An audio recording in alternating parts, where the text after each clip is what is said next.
Cabrera, followed by Victor Martinez, Cespedes, and J.D. Martinez, and Castellanos, Avila, and Perez. The White Sox defense, and now they'll line up behind Quintana. Cabrera, Eaton, and Garcia left to right with Beckham, Ramirez, Johnson, and Abreu. Tyler Flowers behind the plate, and Jose Quintana on the hill, who is ready to kick it off. So I'm ready to turn it over to my play-by-play partner, Ken Harrelson. Hi, Stevie. Thank you. And once again, good afternoon, everyone, and welcome to White Sox baseball right here on WGN Sports. Rajay Davis in, and the first pitch of the ball game from Jose Quintana. Fastball. Upstairs, can't get it. Davis comes in hitting at .293 with a homer. He's driven in 6. 2 for 5 in this series with an RBI. Lifetime he's hit Quintana well. 379.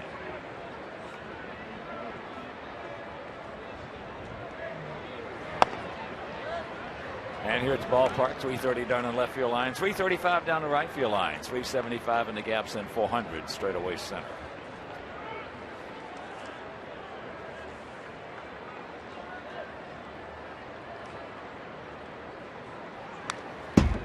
That evens the count at 2. And oh, what a game last night if you missed it. Wow. It was a thing of beauty. Might have been one of the defensive plays of the year. Cutoff throw from Avisail Garcia to Ramirez, who turned around, saw McCann taking too wide a turn, threw him out at first base, made 2 outs in the inning. He gone.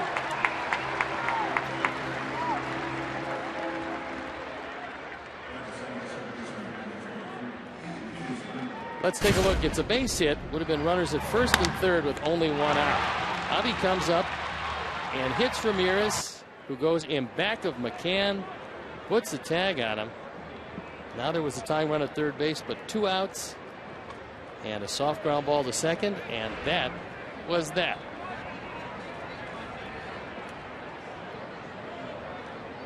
Here's Kinsler. In hitting at .287. 12 RBIs as he takes ball 1.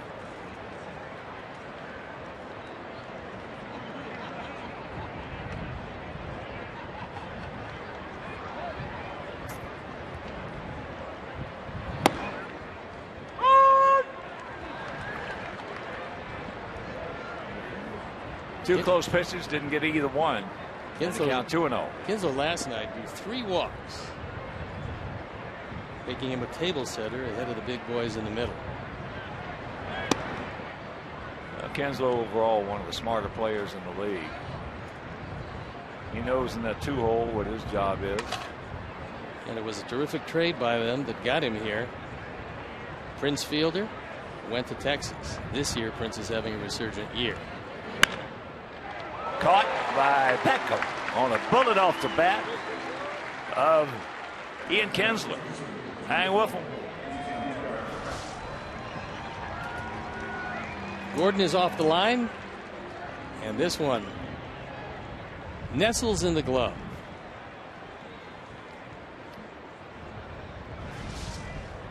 Here's Miguel Cabrera hitting at .350, 6 homers. He's driven in 20.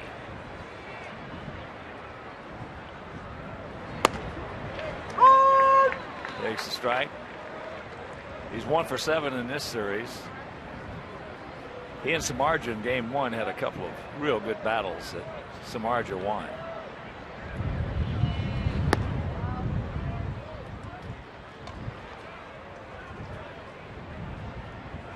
Jose's been having some problems with his changeup over the past couple of weeks. Opponent's hitting .667 against changeup, so the location hasn't been there. He's gotten it up and he's gotten it hurt.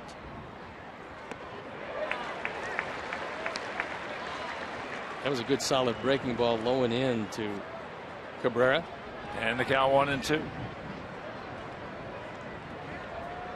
He's hitting .348 against Quintana with a homer.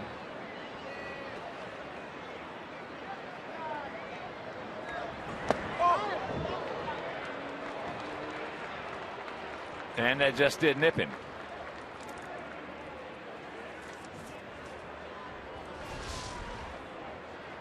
He wants to go inside, push him back off the plate, probably to set up something away.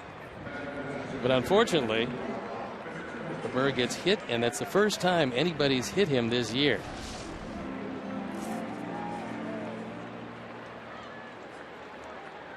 Well, he is the poster child for the rich get richer and the poor get poorer.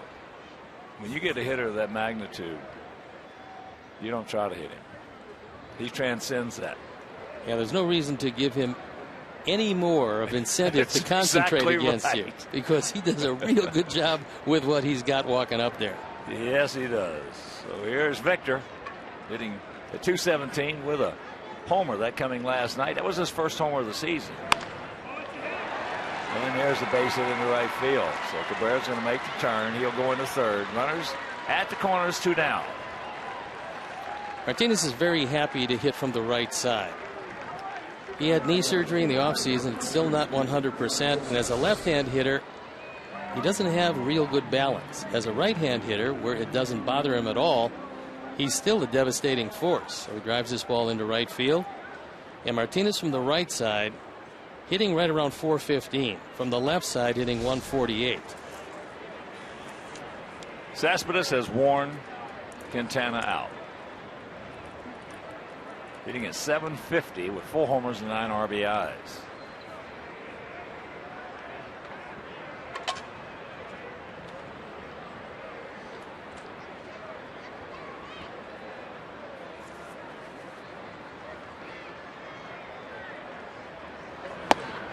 Yeah, but there are certain hitters that when you're going over the hitters in the pregame, the first game of the series, like for an example, we used to play Detroit. It was Al Kaline. Don't throw at him. Don't upset him. Don't make him mad. That's fouled away and count 1-1. I know we had an incident when I was playing with Washington that we had a pitcher out there that I think it was Pepitone hit a home run off of him. Mickey Mantle was the next hitter.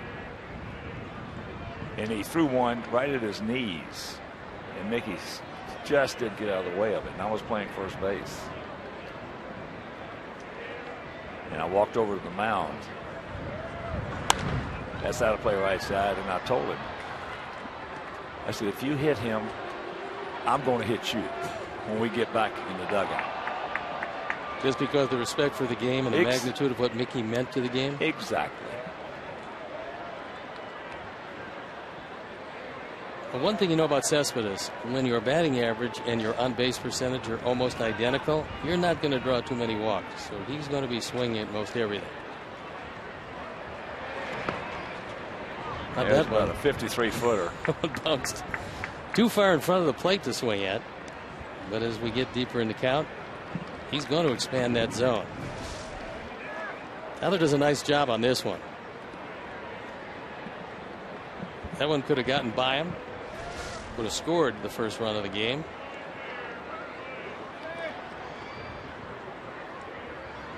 So a big out right here, right off the bat in the top of the first inning for Quintana.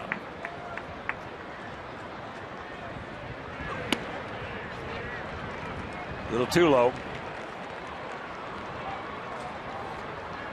The umpires, Manny Gonzalez behind the plate, Paul Schreiber at first, Field and Culbreth is at second, and Jim Reynolds is at third.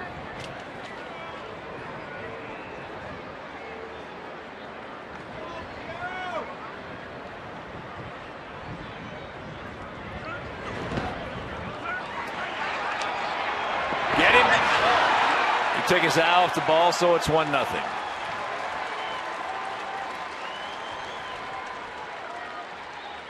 And now Robin is coming out. He wants to have a word with Manny Gonzalez. Well, first base is with 2 outs. You can do that. with 2 outs and 3-2 especially. Yeah, you can do that. Yeah. But the question here is,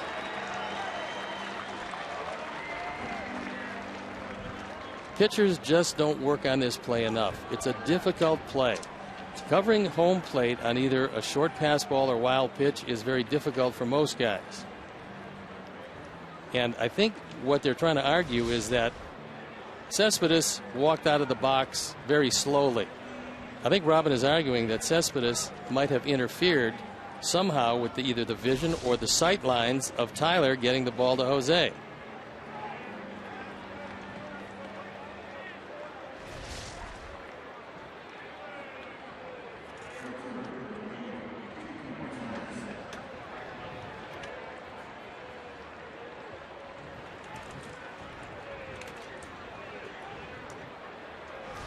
Take another look. That first shot was not it. That's the 3-2 pitch. Now watch Cespedes. He's taking a very slow, leisurely trot. And I think what Tyler wanted to say was he was still in proximity of the throw when he was trying to throw it to Quintana, but the argument was to no avail.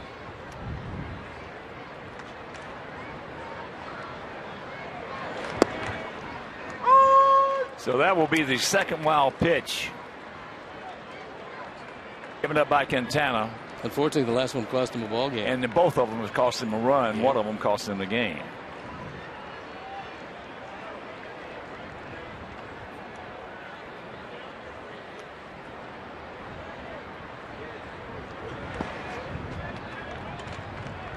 One and one to count.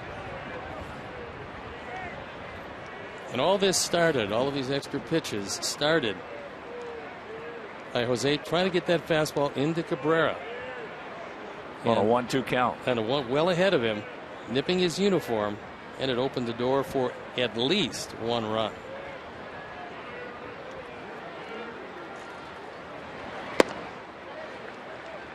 One and two.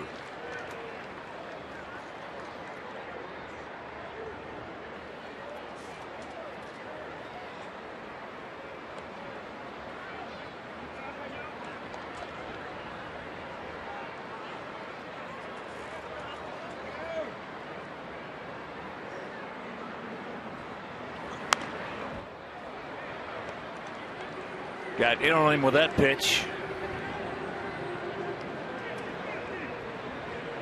That was a pretty good fastball, right in on the hands and up.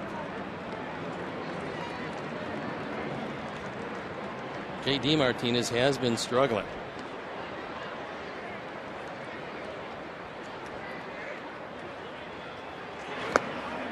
One for 8 in this series.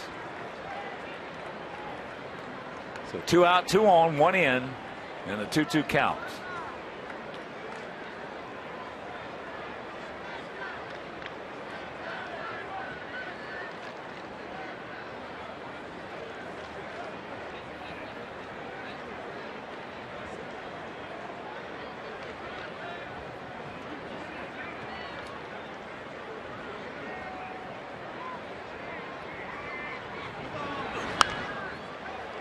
Flips that one, souvenir right side.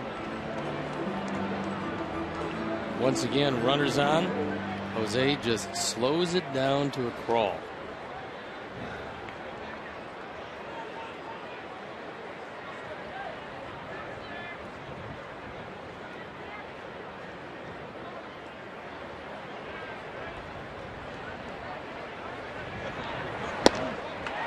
He gone. But they come up with a sort of a gift run after happening to play as the Tigers won, and a good guy's coming to bat.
Live Sports. Let's take a look at how Robin is going to line them up this afternoon.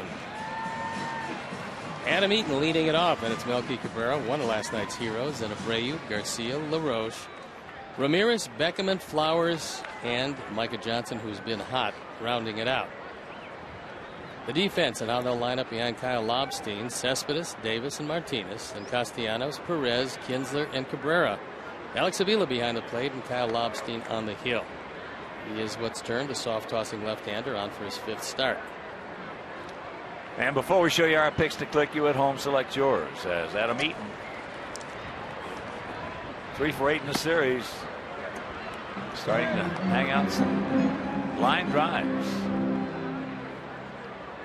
Takes ball 1. Sox coming hitting at .247 as a club with a 4.51 team ERA.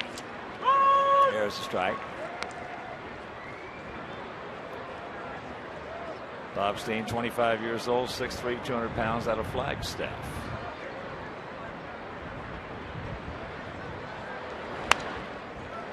He was originally drafted by Tampa Bay. Got to the New York Yankees in the Rule 5 draft. He was left unprotected. And then acquired by the Tigers from the Mets. That was for cash considerations.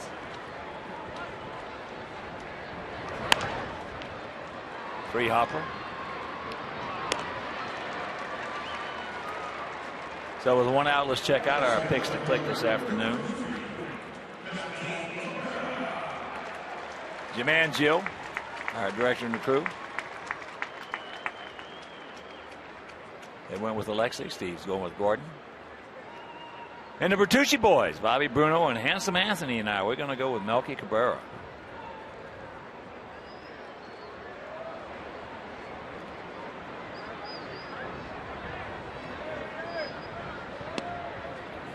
Melky's had a difficult time from the right side.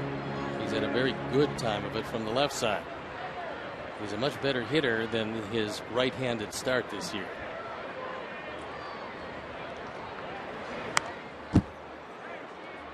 Lobstein actually was an afterthought as far as a starting rotation. But when Justin Verlander went down, they gave him an opportunity for a spot start. He's made the most of it, averaging pretty close to 7 innings his last 3 starts. And he's kept the ball in the park. Nice pick. 2 down. And the Cabreras having some fun with one another.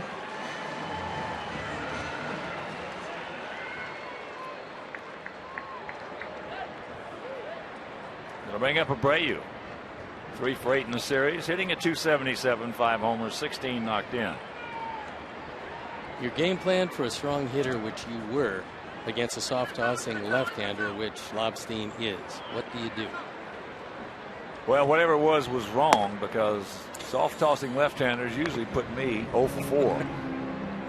Well, if you had to do it again. Well, if I had to do it again, first of all, I'd choke up on the bat. About an inch. I used a big, heavy bat. And I used a little lighter bat for soft tossers, so you can check it up a little easier. And if they had a good changeup, there was nothing I could do. I was going to go 0 for 4 probably. But I sort of accepted that. And we were talking, I was talking with a friend of mine before the game today. To be a good hitter, you have to be able to accept the fact is there's ball 4.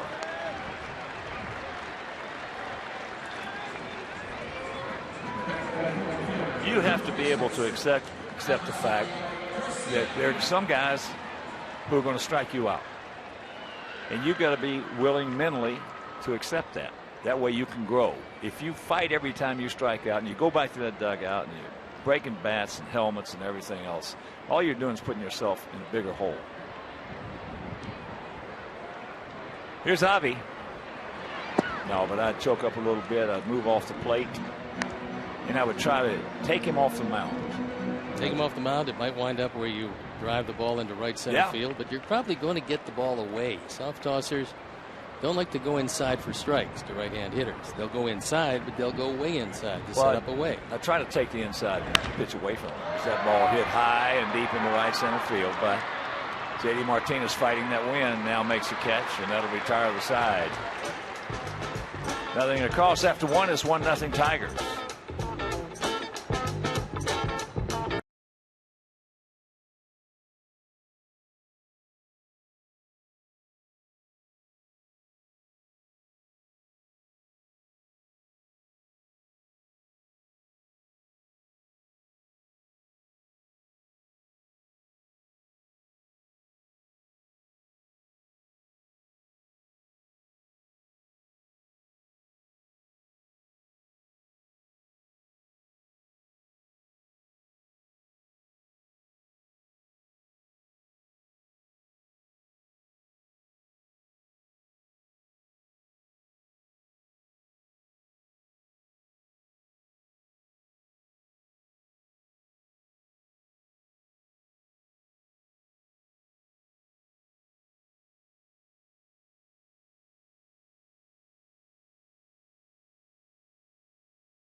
Detroit, top of the second inning. It'll be the lower third of their order. Castellanos, Avila, and Perez. An inning that Jose would love to limit his pitches. He worked pretty hard getting out of that first inning, and it left him using up the first 28 pitches of his game.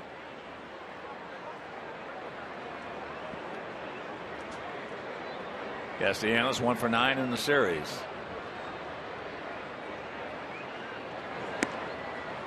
Takes first pitch strike. That one was a base hit in the top of the 9th inning against David Robertson, followed by a base hit off the bat of McCann.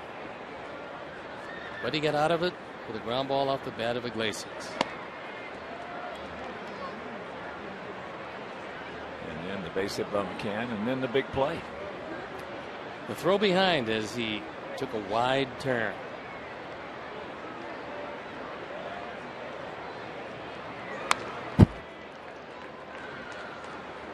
The ball and 2 strikes. The 23-year-old third baseman. This has been one of the problems for Jose this year. 2-strike count.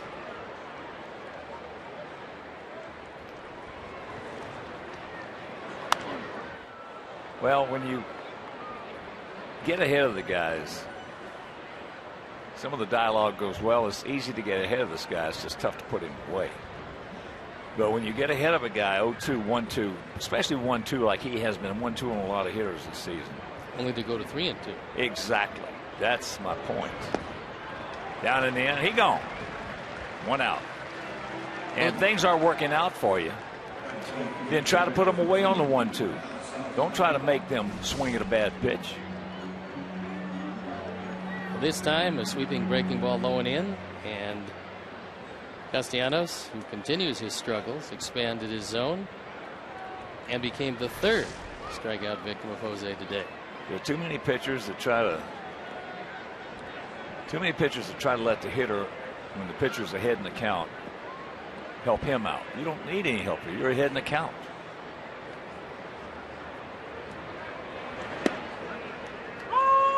There's a breaking ball strike. A shift on Alex Avila. He has hit a home run in this series to the opposite field. More times than not, when he hits the ball on the ground, he's going to pull it. The outfield, however, is playing him straight away.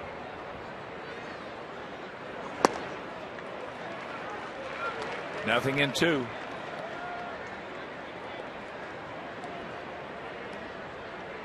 Percentage wise.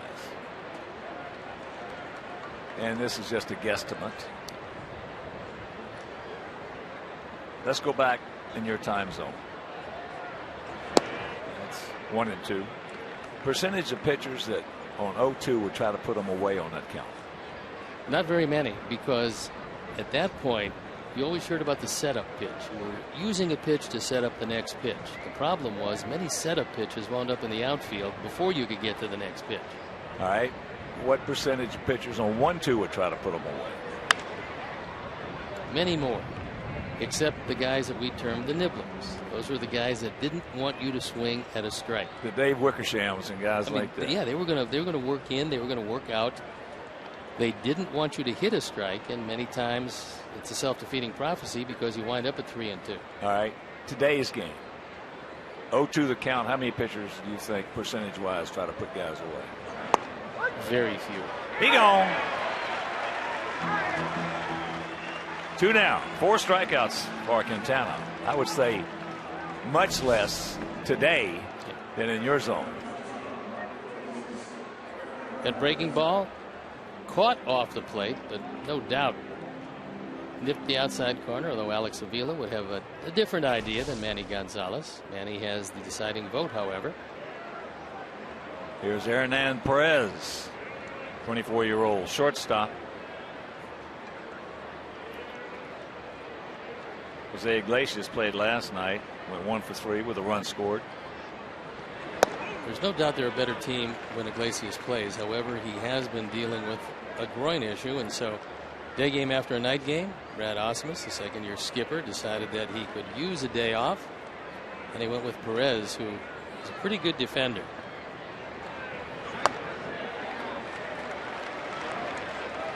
Oh, and 2 the count. I know as a position player, it's just really frustrating when you get a guy out there who gets a guy 0-2, 1-2, and then the first thing you know is 3-2 ball 4.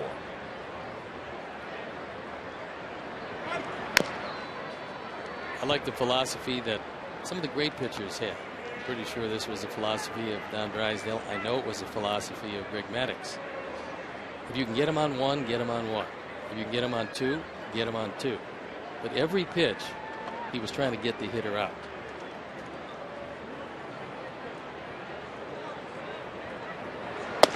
He gone. He strikes out the side. 5 punch outs, but we trail it 1-0.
Local nationwide insurance agent serving the area for 37 years. To join the nation, visit jeffvook.com because Nationwide is on your side.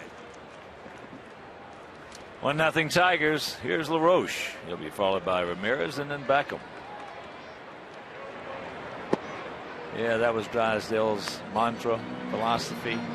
The only time he wanted to waste the pitches, he wanted somebody sitting on their behind, or you wanted you picking it out of your ear. Yeah, I was going to say, he would waste it in the hitter's ribs more times than not.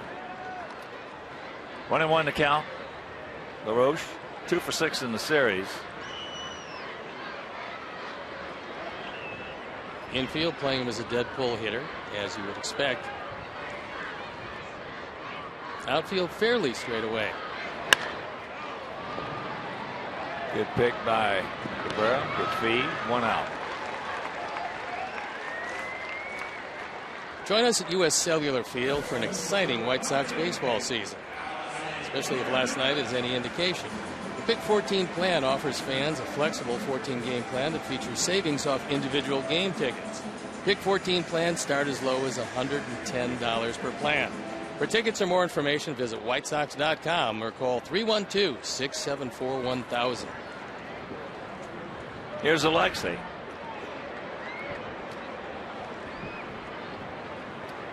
Alexei 1 for 7 in the series. Big gap out there in right center. He takes first pitch strike.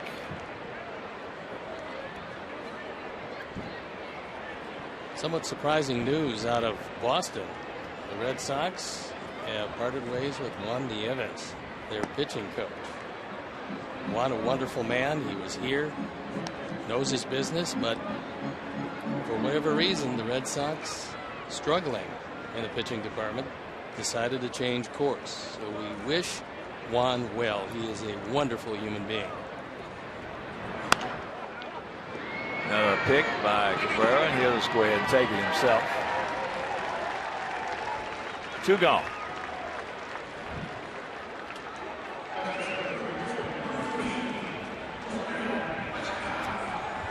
Well, somebody's got to be the scapegoat. Well, that's what happens when you're supposed to win your division by plenty and you find yourself in last place at 13-15. So, Juan, who will not be without a job for long, No. does not currently have one. Here's Gordon. Takes strike 1. Red Sox are last in the league in pitching. Their ERA .486. But because you can't fire all the pitchers, the easiest thing is to relieve the pitching coach of the duties.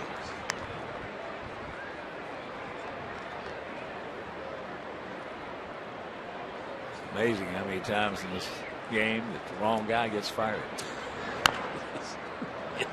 That's true.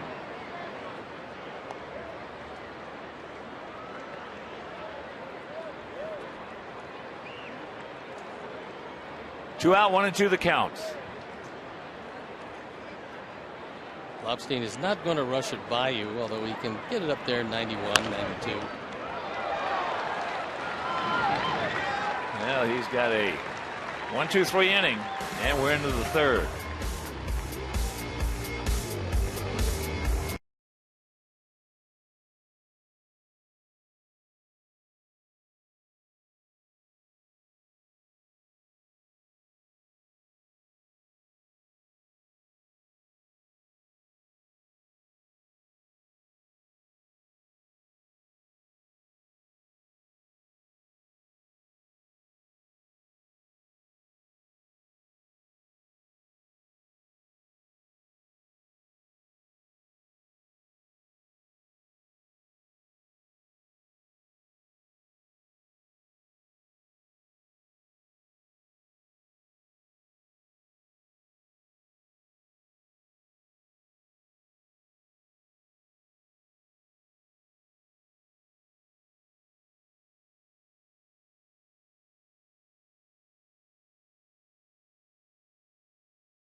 1-0 bad guys here in the top of the third inning. Top of the order. Rajay Davis, Ian Kinsler, and Miguel Cabrera. Quintana. Ball one. Davis struck out leading off the ball game. Quintana has 5 through the first 2 innings.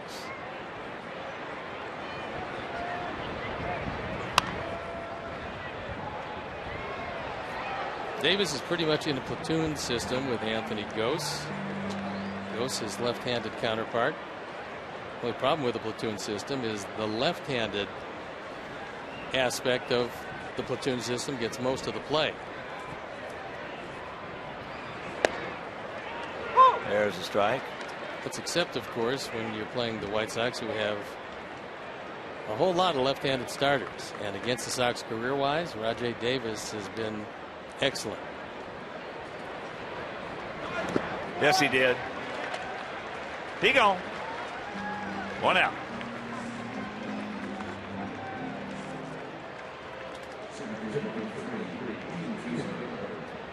Rajay Davis to White Sox players, fans, broadcasters is an all-star.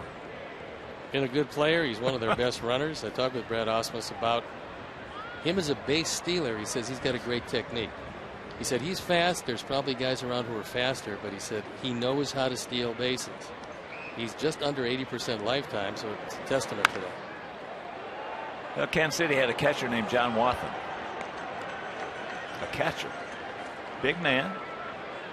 John was a decent runner for a catcher. He wasn't not a fast one, but he was a decent. He stole 35 bases for him.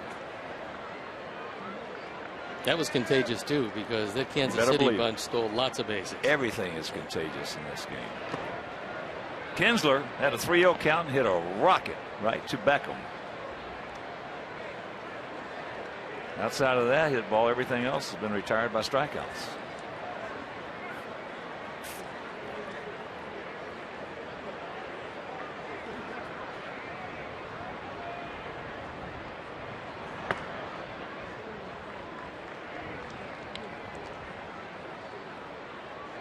Kinsler, for whatever reason, has really struggled against the left-handers this year.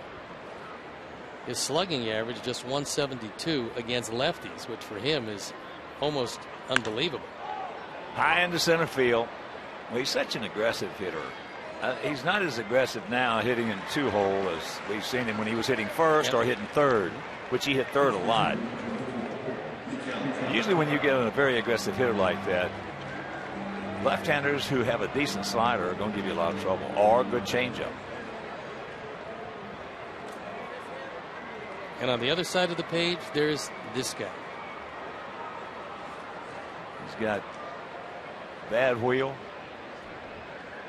Still comes in here and gets 350. He's just a freak of nature in baseball, and I say that complimentary. But his swing is not where it normally is.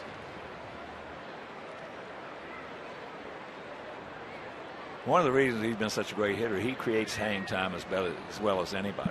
And that front foot is getting down in a hurry as compared to when he is going good. Your legs set up the body, the rest of the body, to make the swing. If you got a bad ankle, bad foot, bad knee, like Victor Martinez does on deck, you're not going to be as good.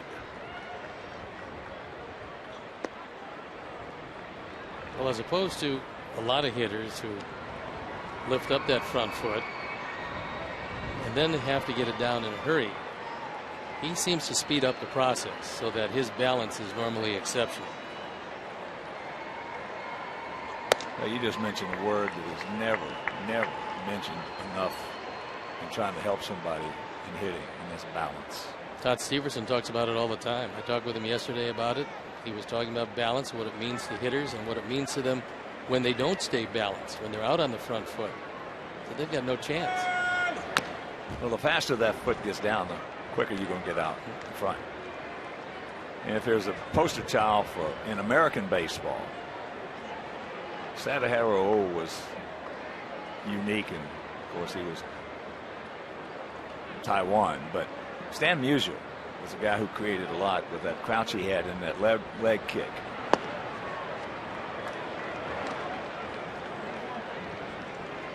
Three and two.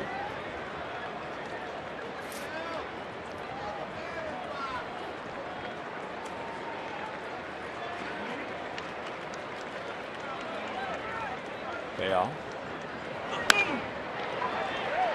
hit softly into left field for a base hit. He just muscles that one out there.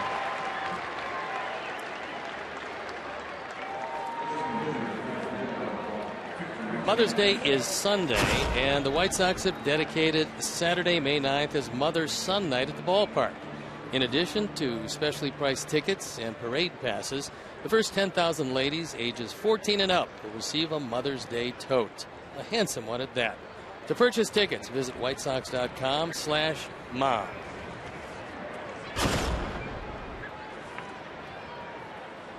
Here's Victor. He just soft stroked one into right field for a base hit.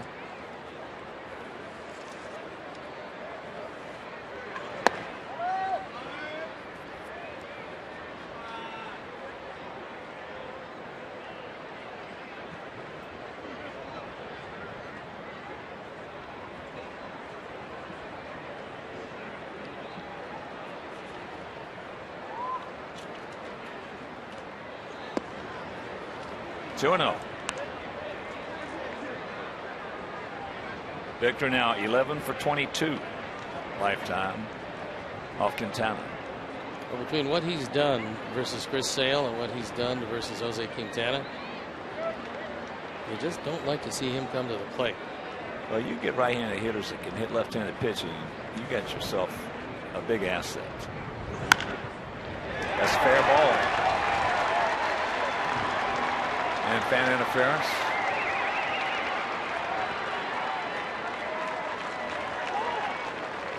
So Cabrera at third, Martinez at second.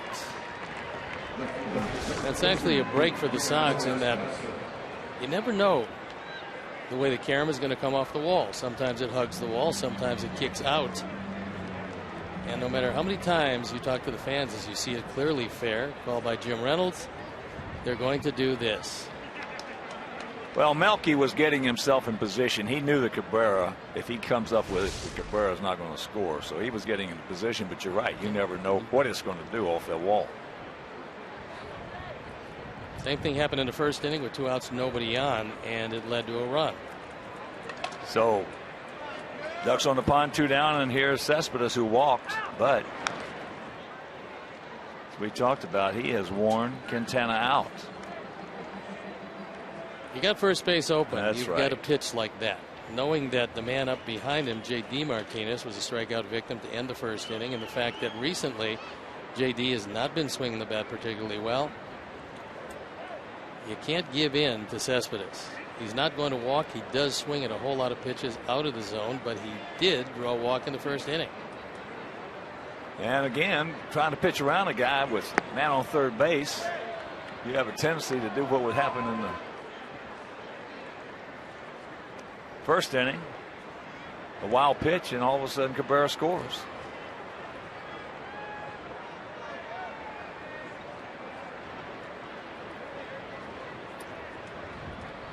Cespedes walked on a 3-2 count. It was in the dirt.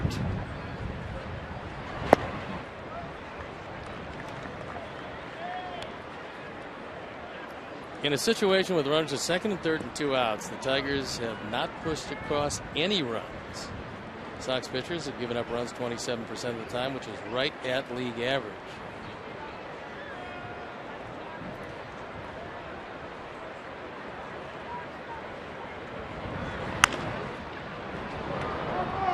Foul ball. So 2-2 the count. Jose got a bit lucky there. He got a changeup up in the zone, and Cespedes was just a touch out in front of it. Well, to me, this is, by the way, you don't want to mess around with anything down. It can get away from the catcher again. You got to throw hard fastballs up. Face high fastball, maybe he'll swing through it.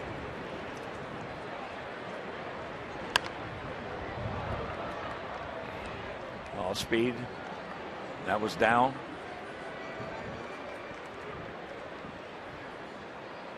There's JD in the on-deck circle. Yeah, 2 fastballs up high. If he takes them both, then put him on first.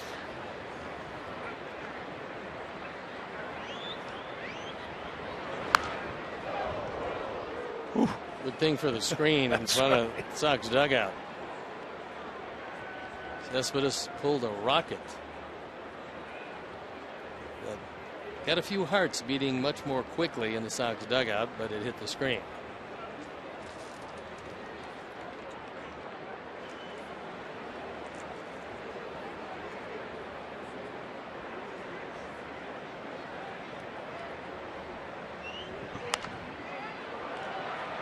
That fastball, that was up, fouled away right side.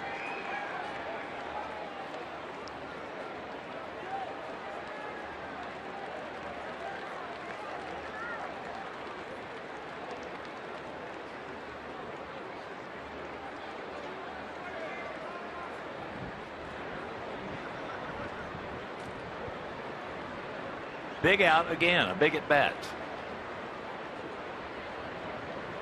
If you're going to pitch to him.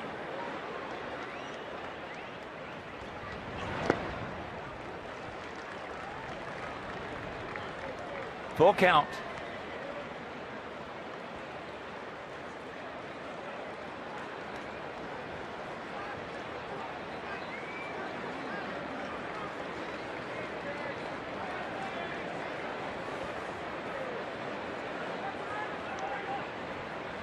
And the payoff pitch. Well, that ball just jumps off his bat. Stayed alive on a pretty good pitch. That ball was low and away. This has become quite a battle. The 10th pitch of the at bat forthcoming.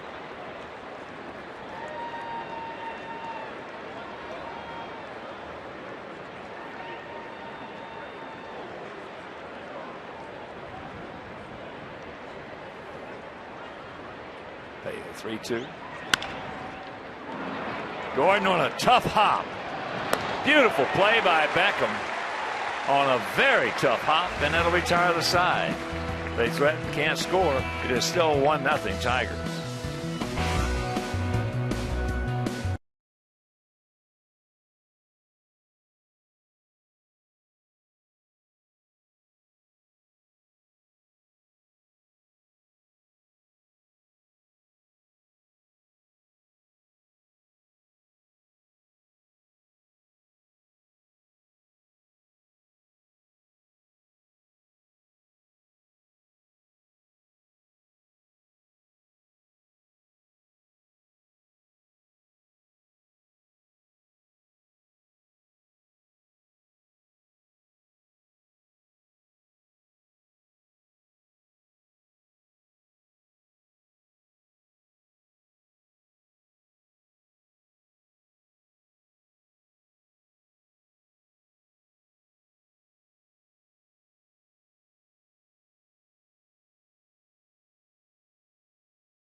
Hop that Gordon Beckham, he battled, he made the play, and then threw him out.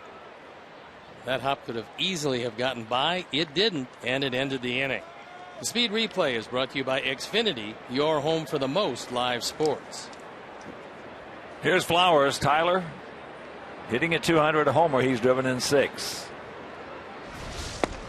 Takes first pitch strike at 86. Lobstein has yet to allow a hit. We've had one base runner that was a walk to Abreu. And he has yet to throw a home run this season.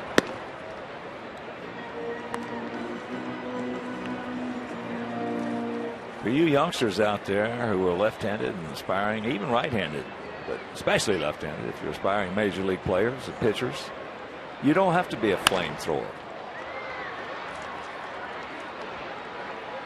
But you better have good control, and you better have a good changeup.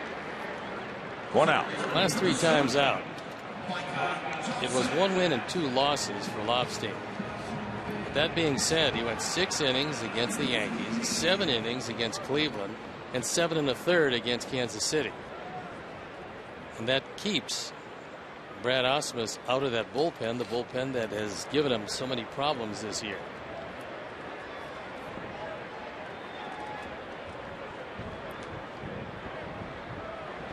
Micah Johnson fakes the bunt, takes a strike.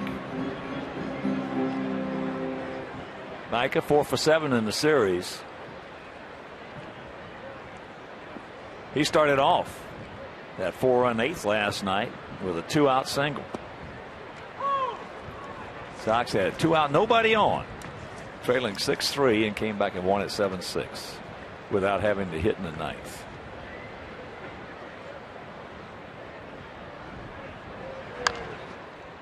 Breaking ball, soft comebacker, 2 down. Lobstein is just changing speeds, moving the ball in and out, trying to raise and lower eye levels, and so far Sox hitters have had a hard time adjusting to it. There has been 1 walk, but other than that, the boys just haven't hit the ball hard. Well, it looks like he's just throwing aside. Just lob it up. Just like he's playing catch with Avila on his side day.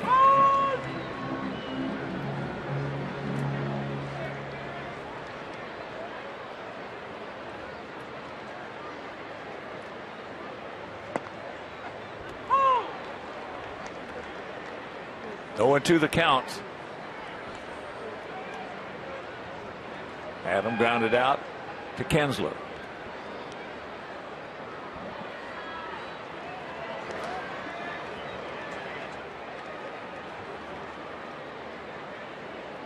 Avila did his best to try to stop it just in case Eaton was going to swing at that one, but it bounced off his body and bounded away. What new?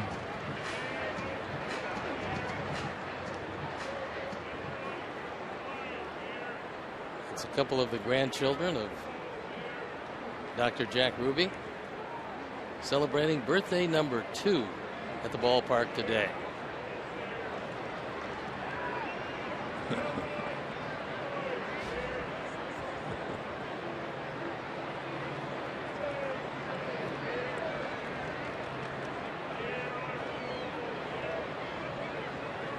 The 1-2 pitch. So that is 7 in a row retired by Kyle Lobstein.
White Sox game day. You might be today's White Sox fan of the game. White Sox fan photo of the game is brought to you by Beggar's Pizza, now at 22 locations. Visit beggarspizza.com. Beggar's Pizza, they lay it on thick.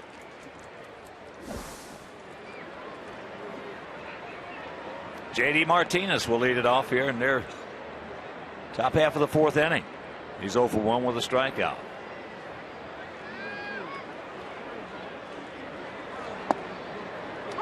Quintana through 3 innings has 6 strikeouts.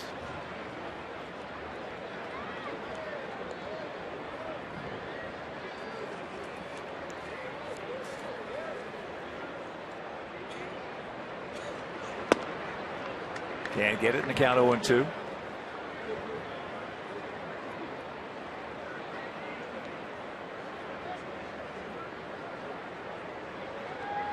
On this day in 1965, Danny Cater's 2-run homer in the 7th helped the Sox defeat the Minnesota Twins 13-5. Is he gone?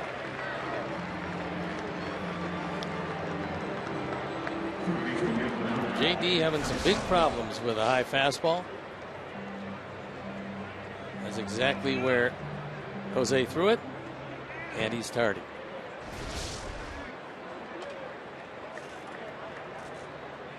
Danny Cater, pretty good hitter. Here's Castellanos. He struck out his first trip.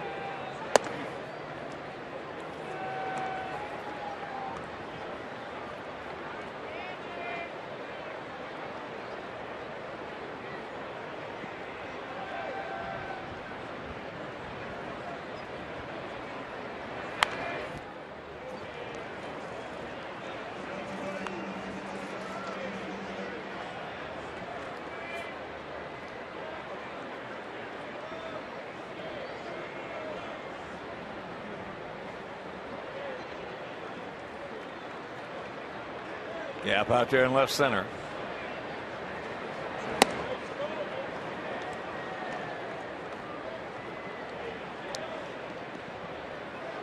One 3-0 for them. No runs, no hits, no errors for us. Castellanos' base hit, the only hit of the series that came late, came to right center field last night.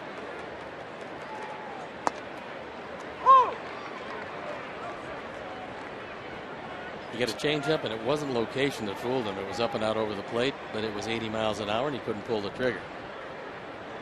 2-2 the count.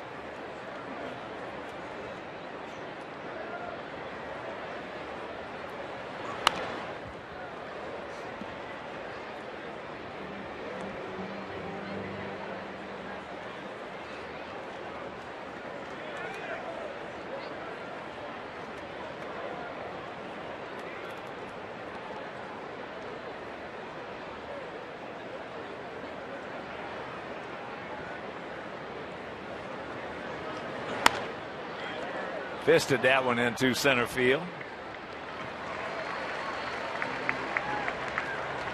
2 down. Join us tomorrow for Back to the Future Night. We're celebrating the 30th anniversary of the hit film. Visit the DeLorean Time Machine at a post-game fireworks show set to the Back to the Future soundtrack presented by UI Health. To purchase tickets, visit whitesox.com/promos. Alex Avila struck out back in the second inning.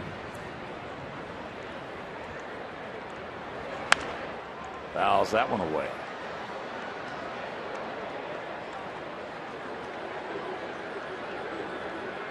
For Jose, a tough first, followed by a 1-2-3 second, followed by a tough third, and hopefully, if the pattern continues, a 1-2-3 fourth and out of the inning, because he's knocking at the door at 80 pitches.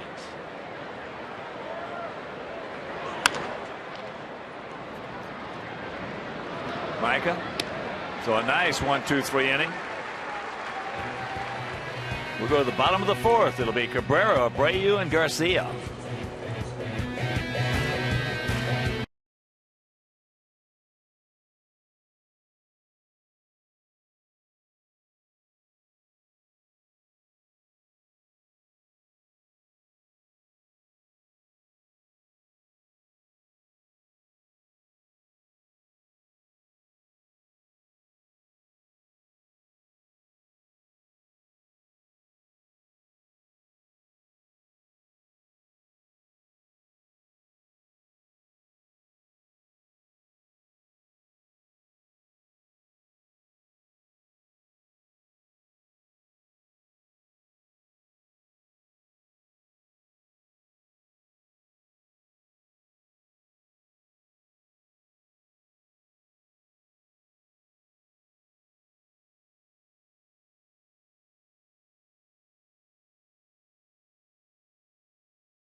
After the Sox score 5 or more runs, you get 50% off your entire online order at papajohns.com with the promo code SOX5 at participating Papa John's locations. Better ingredients, better pizza, Papa John's. And that means today you can get that 50% offer. Melky Cabrera takes ball 1. He grounded out to Kinsler at second, his first trip. 1-0 Tigers. They scored in the top of the first. If you're just joining us, on a wild pitch. And that is just foul, says Jim Reynolds. There used to be a time in this game when, with left-hander on the mound, all third basemen would know when an off-speed pitch was coming because then they would shade closer to the line. These days, I don't think it happens near as much.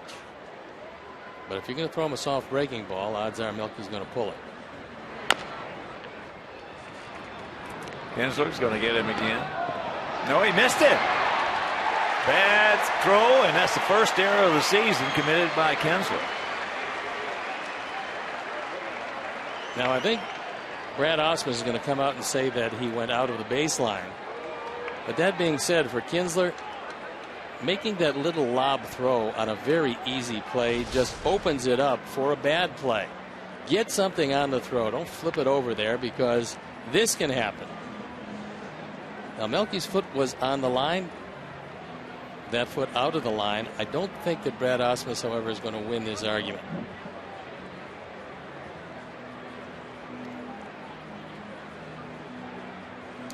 And I guess they're going to take a look at it and see, or at least talk with the crew. The crew chief, Fielden Culbreth, is at second base, and Manny Gonzalez is behind the plate. I don't know why Jim Reynolds is getting involved in it. Yeah, they figured it's a hot day. Come on over, take a stroll. Over at third.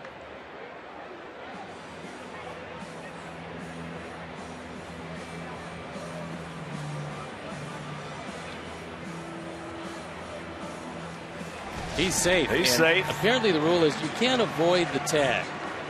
There's no doubt about that. And in trying to avoid the tag, he was able to run on the line until the last step and then tag the bag. If he's running around on the grass going up the line, well, then you might have a different argument. So here's Abreu.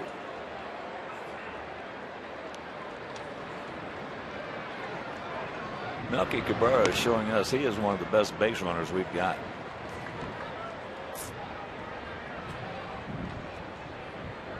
He's got good but not great speed, but you don't have to have great speed to be a good base runner. No. Just have to have a general awareness of what's going on and where all the fielders are every pitch. Way outside 1-0.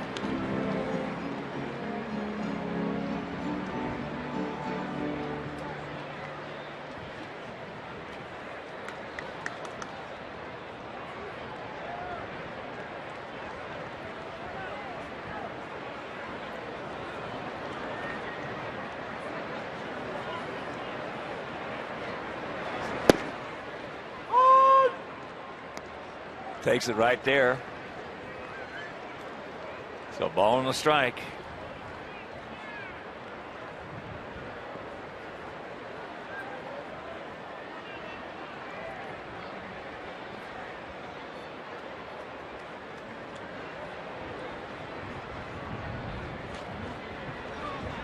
Avila keeps it in front of it.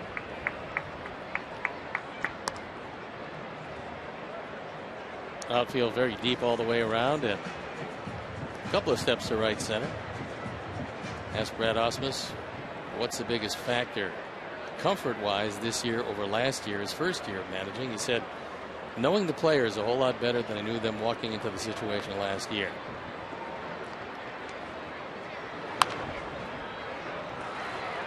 Count evens at 2 to Abreu. One of the big keys to managing is you understand what a player can't do. It's pretty obvious what a player can do.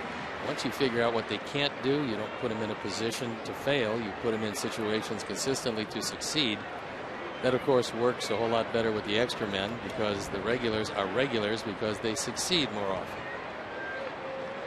Big gap in left center. And there's a base hit. You can cancel a post-game show. So Melky on third. Runners at the corners and nobody out. First hit for us. Just like he did yesterday, Jose went out of the strike zone and dumped the ball into right center field.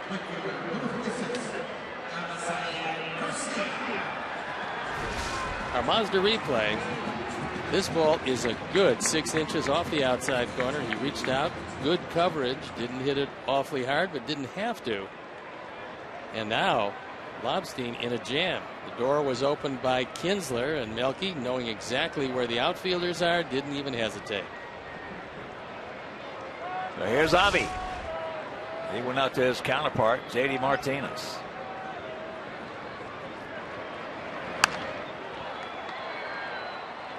Lobstein hit him on the fist. Souvenir right side for an 0-1 count.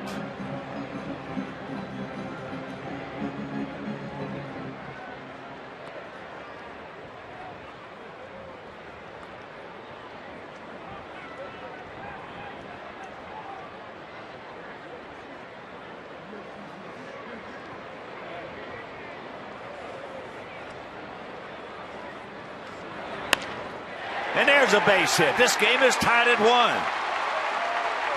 Ball is bobbled, but Abreu on his way to third anyway. He would have got there. So a 1-1 tie. Still runners at the corners and nobody out.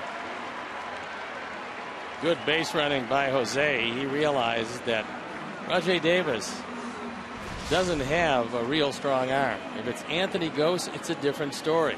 But it is Davis out there today, and Jose didn't hesitate.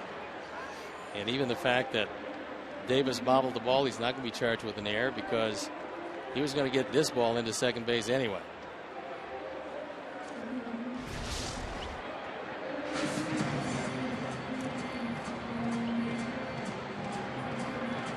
Jeff Jones, pitching coach.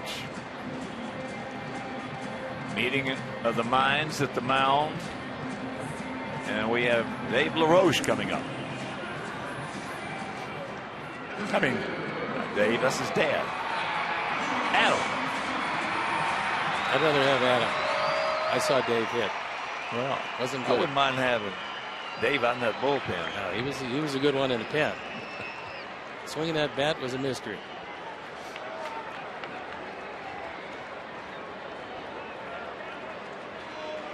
Gap out there in left center.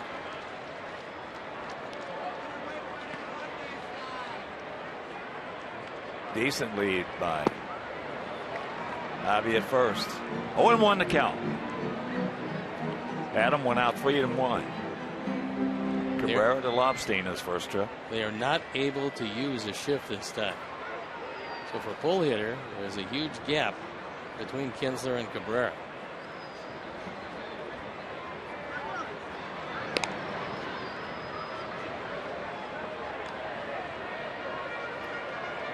Boy, it's three big men over there at first base. Cabrera. Three big men and Paul Schreiber, the umpire. Javi Garcia, and the biggest is Darryl Boston.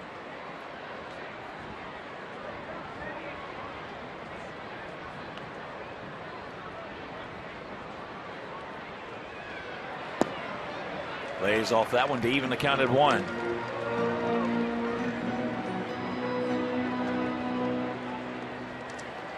Lobstein has one of the lowest strikeout percentages in the major league. So odds are there's going to be contact.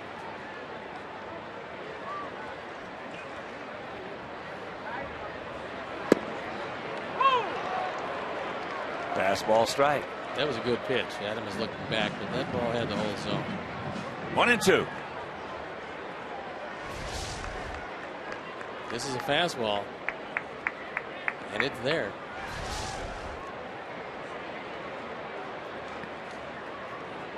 It's a breaking ball.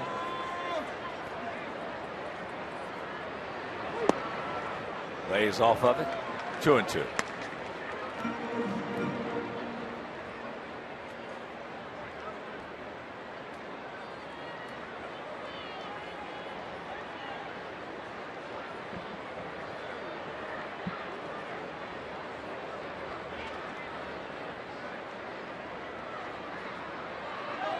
It's another breaking ball. He did not go. That was a really good check because that was his hardest breaking curve. And for an instant, it looked like he was going to go, but he was able to check his swing. The appeal to Jim Reynolds. He says, nope. He's got another life, and the count goes full. So that was good technique there. He released his body to keep the hands back.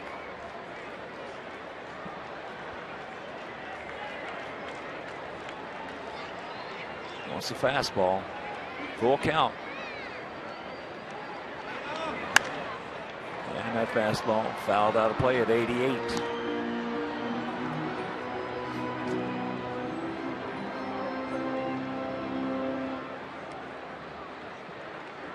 As you can see, everything has been low and away. He doesn't want to gamble on a high fastball in the inner portion. Although that's where Avila's going this time.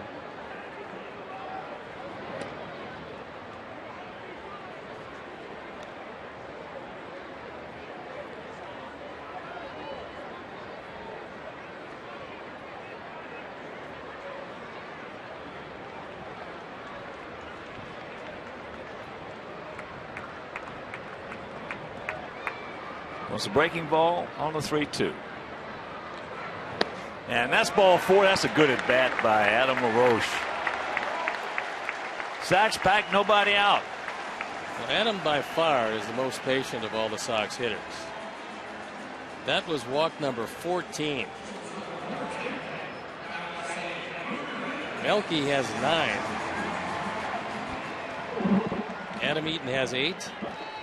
And nobody else is close to those 3. But LaRoche, number 1 in taking free passes. Well, last night they were using the last sign with a man on second. See what they're doing today. Have to see a pitch first.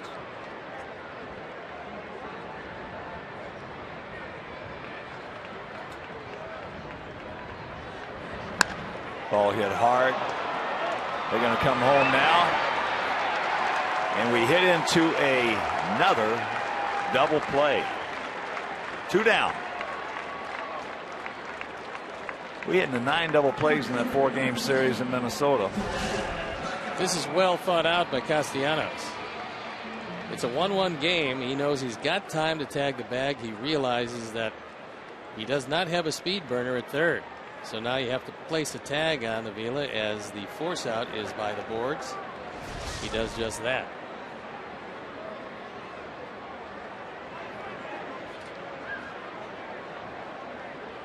So here's Beckham. Get a little soft comebacker to Lobstein. And he takes ball 1. Well, we just cannot stay out of the double plays.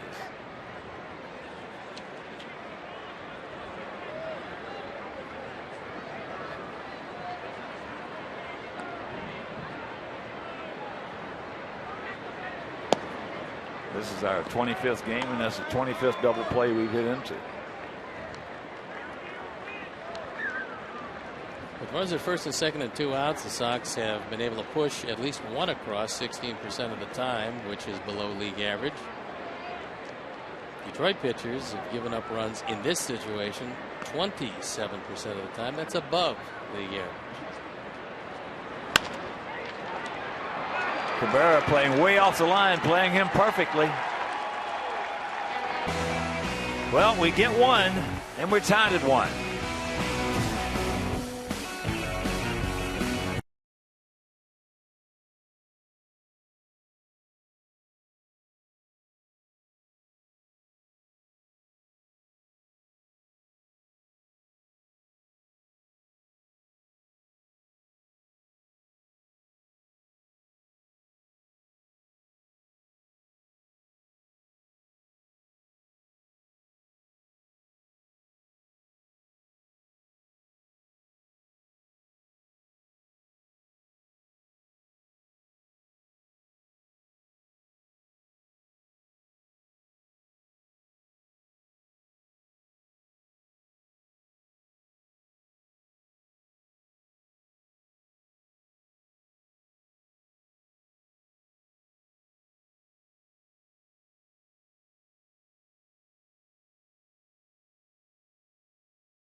checking and an official White Sox debit card.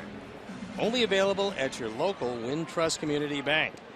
Go to wintrust.com/White Sox to learn more, and Wintrust is a member of the FDIC. We're in the 5th inning in a 1-1 tie. Hernan Perez will lead it off. He's the shortstop this afternoon. Fakes a bunt, takes the strike. He was a strikeout victim back in the 2nd.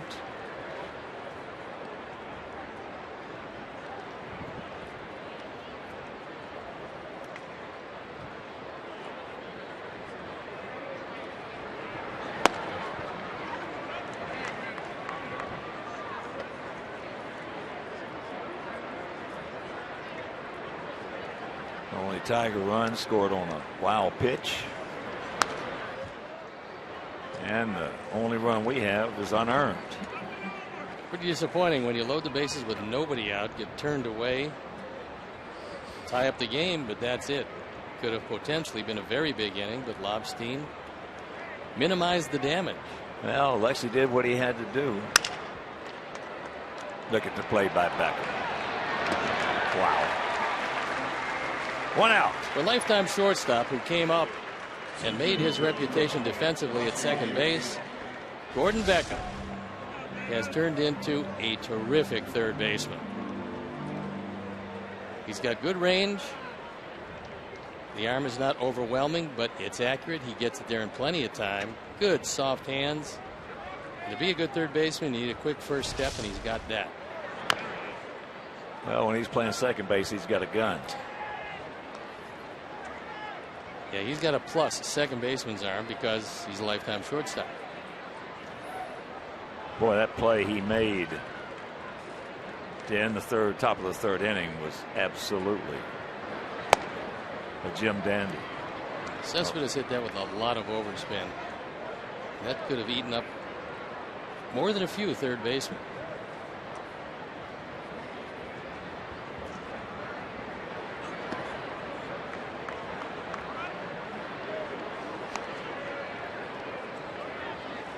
Davis, a good man to keep off base. He is one of, not the only, but one of the premier base stealers on this team.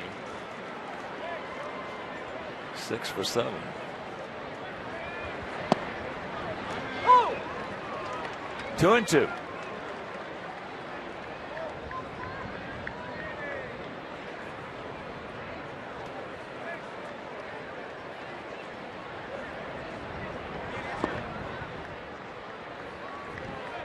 Full count. Been one walk in this game, and that was to Cespedes in the 1st inning. Then he got out of it by striking out J.D. Martinez, which he's done twice.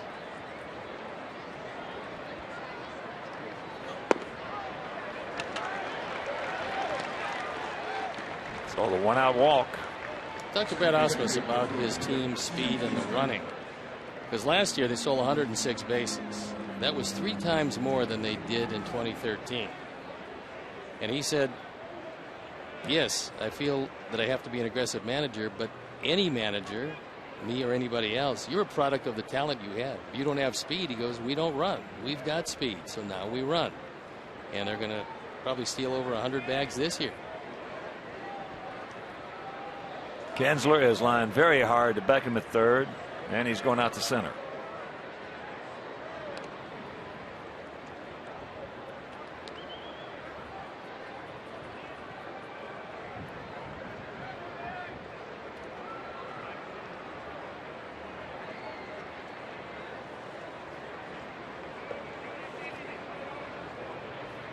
Good lead. And a good strike. 0-1.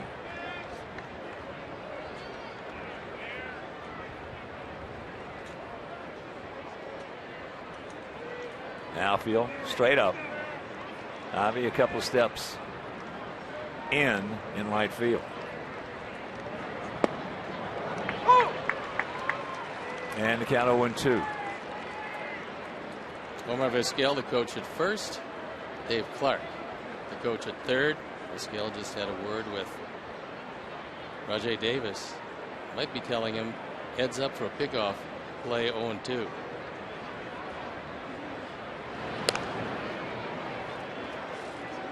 There's the throw over. Well, we talked about Kinsler being one of the most aggressive hitters in the game. When you're hitting in that 2-hole and you get the speed of Rajai Davis on at first base, very seldom you'll ever see him let 2 fastballs get by. No, you got to hit down in the count. You got to let the base stealers steal if they want to go.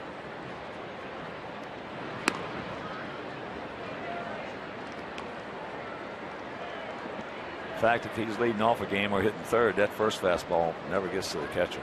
Well, you remember him in Texas as a leadoff hitter. You threw a fastball. It really didn't matter where it was. He was hacking. Well, he was in the top.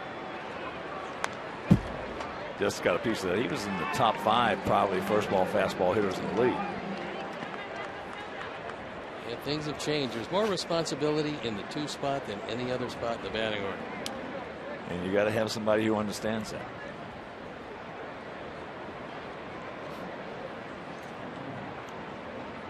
Another good lead by Davis. 1 out. And again, the 0-2 pitch.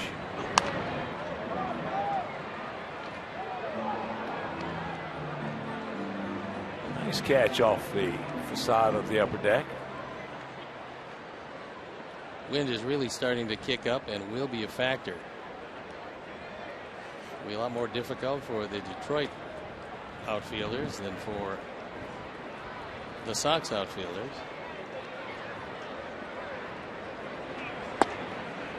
Pitch out, nothing on.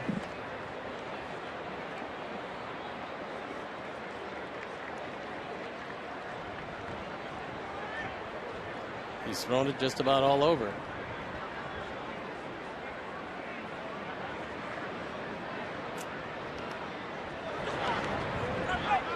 Nice block.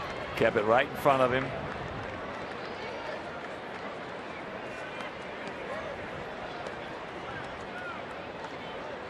Last night, Brad Ausmus had a couple of opportunities with Davis in the 1 spot again to run. He chose not to. If he does choose to, this is a good pitch to run, and Davis has a little bit bigger lead at first. Noticed by Quintana as he pushed him back.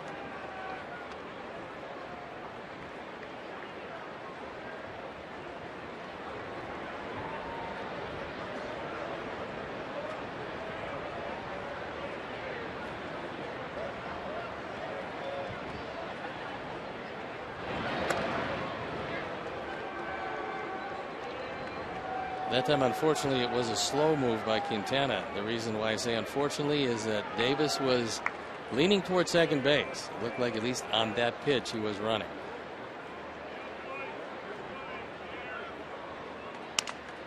And there's a broken bat base hit. So the walk has got him in trouble. And that'll bring up Cabrera.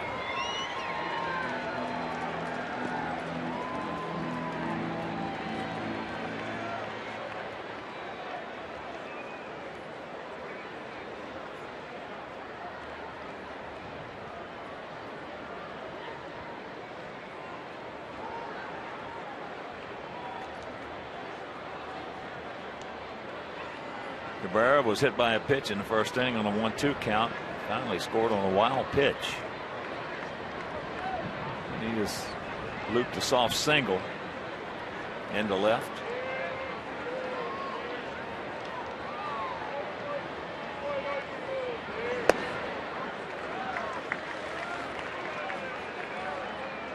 Jose would love to throw a ground ball. Cabrera, with all of his leg problems, grounded into 6 double plays. That's leading the ball club in that department.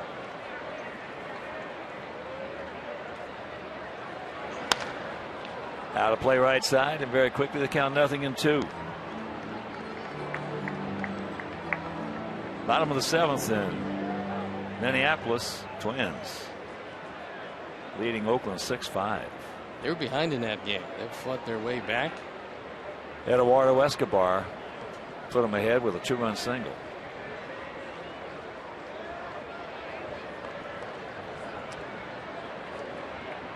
There goes Davis. When you don't look back a couple of times and you have a premier base stealer, he's going to take advantage of that. Vince Coleman, who's working with the Sox on base running and base stealing, he always felt that third base was a lot easier to steal than second base. And he's now 7 for 8 in that department. Jose does not look back twice. And Davis is too good a base runner not to pick that up. Plus, you can steal on the second baseman and the shortstop.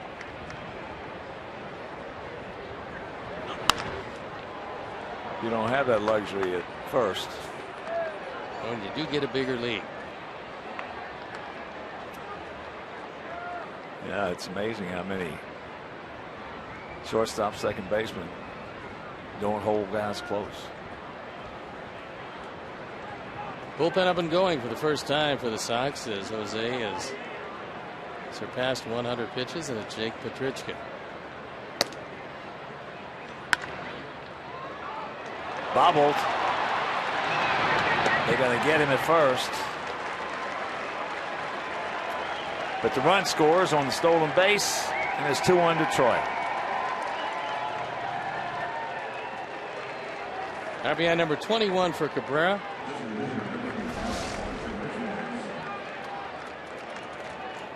We'll watch it again. That ball looked like it took an abrupt right turn before it got to Gordon. Able to throw him out at first.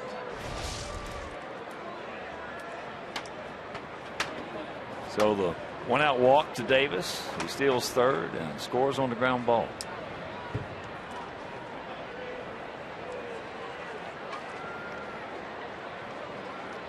Kinsler at second as Victor Martinez stands in. He has singled and he has doubled.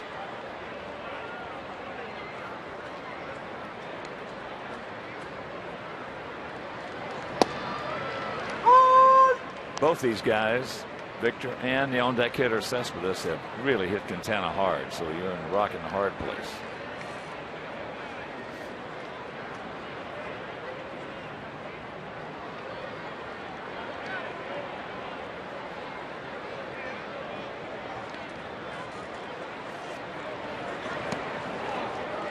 Pull a string and had him off balance.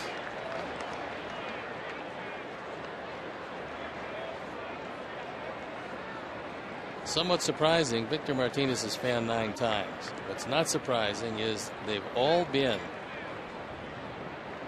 as a left-hand hitter. He has yet to strike out as a right-hand hitter.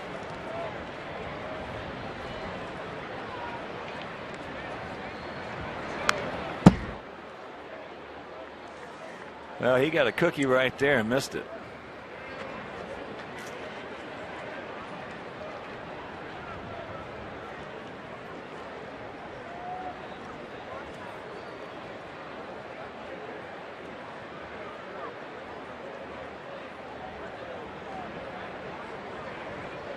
Outfield straight up, spread out.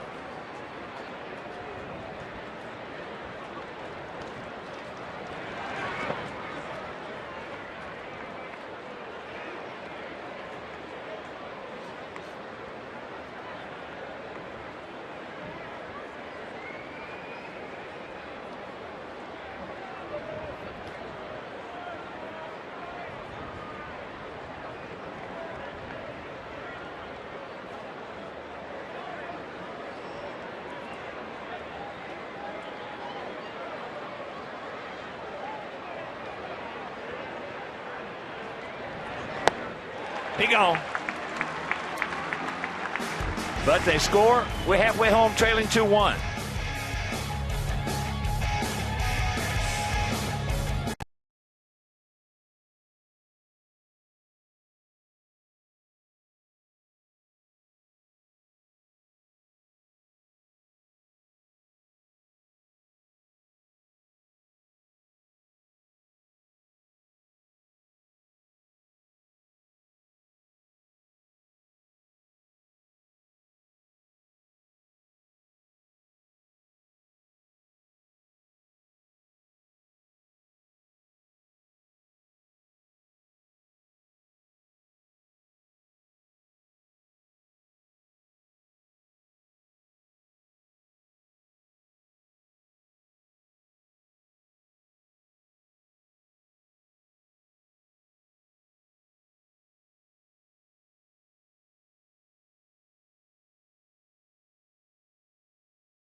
Steve called it. He said at the time the ball took a abrupt right, and watch it. It's coming right at him. Watch it when he hits this thing right here, how it goes. You don't see that very often when a ball hit that hard. No, and also not off the bat of a right-hand hitter. You would expect, if anything, it would be hooking toward the line. It didn't do it, and that's what disrupted the double play possibility.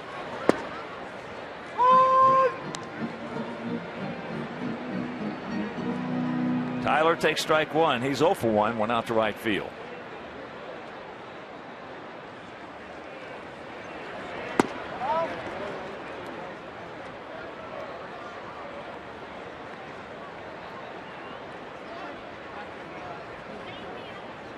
Two, 4, and 1 for them. 1, 2, and 0 for us here in the bottom of the fifth.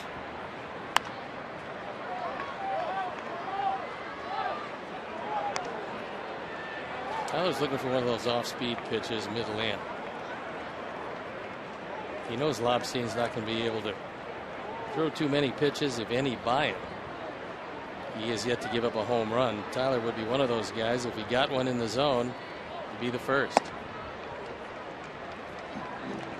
That's a show-me pitch. He didn't want to throw that in the zone. He just wanted to push him back off the plate.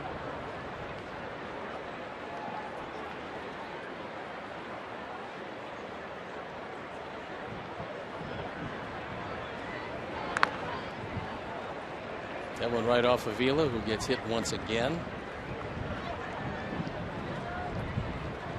Only thing saved him from getting hit yesterday was he didn't play. McCann did. Usually when Alex plays, he does take a beating.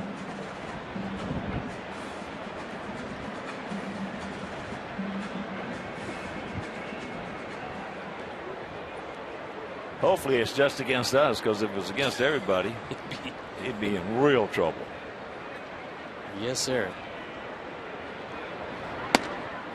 Full count.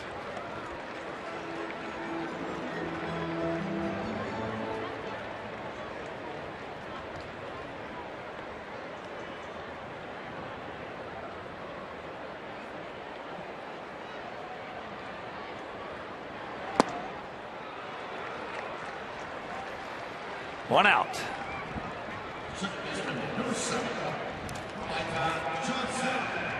From May 1st through the 31st, buy 4 qualifying Cooper tires from a participating Cooper dealer and score a voucher for 4 free White Sox tickets.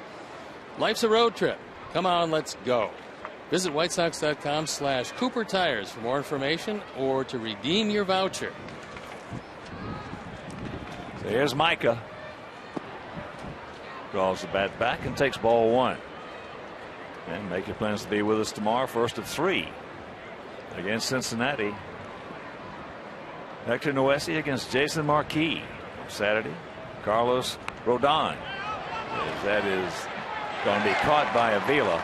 So 2 down.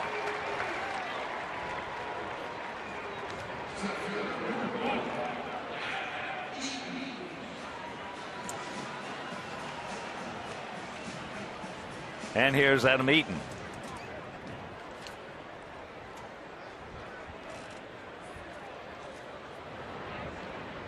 Adam 0 for 2, a grounder to second and a strikeout.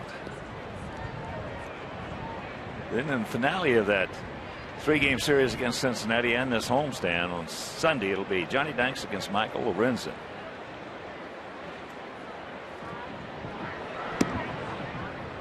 First pitch strike.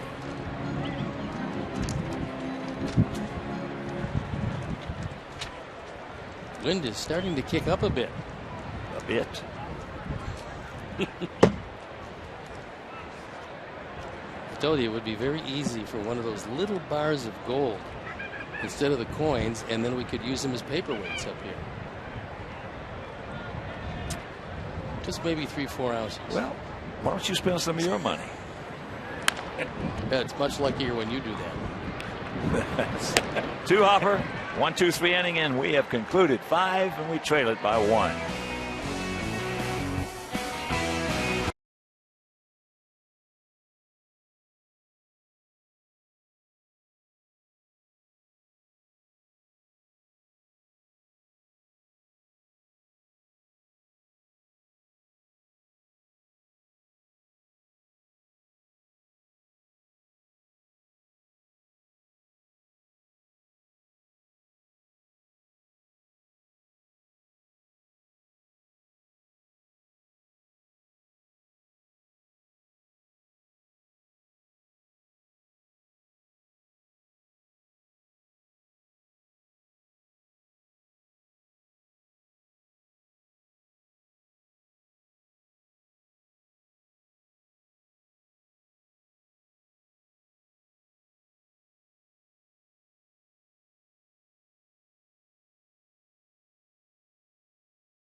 Text Subway to 97999 right now for your chance to win 6 meals from the Simple 6 menu from Subway. Message and data rates may apply. Subway, eat fresh.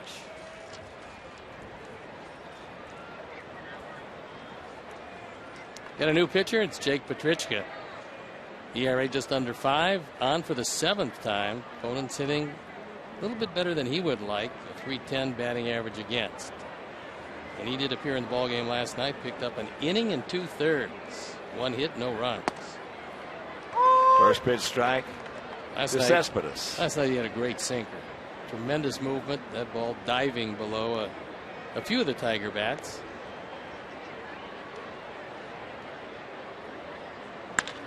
Ball hit hard, real hard. That ball just absolutely jumps off his bat.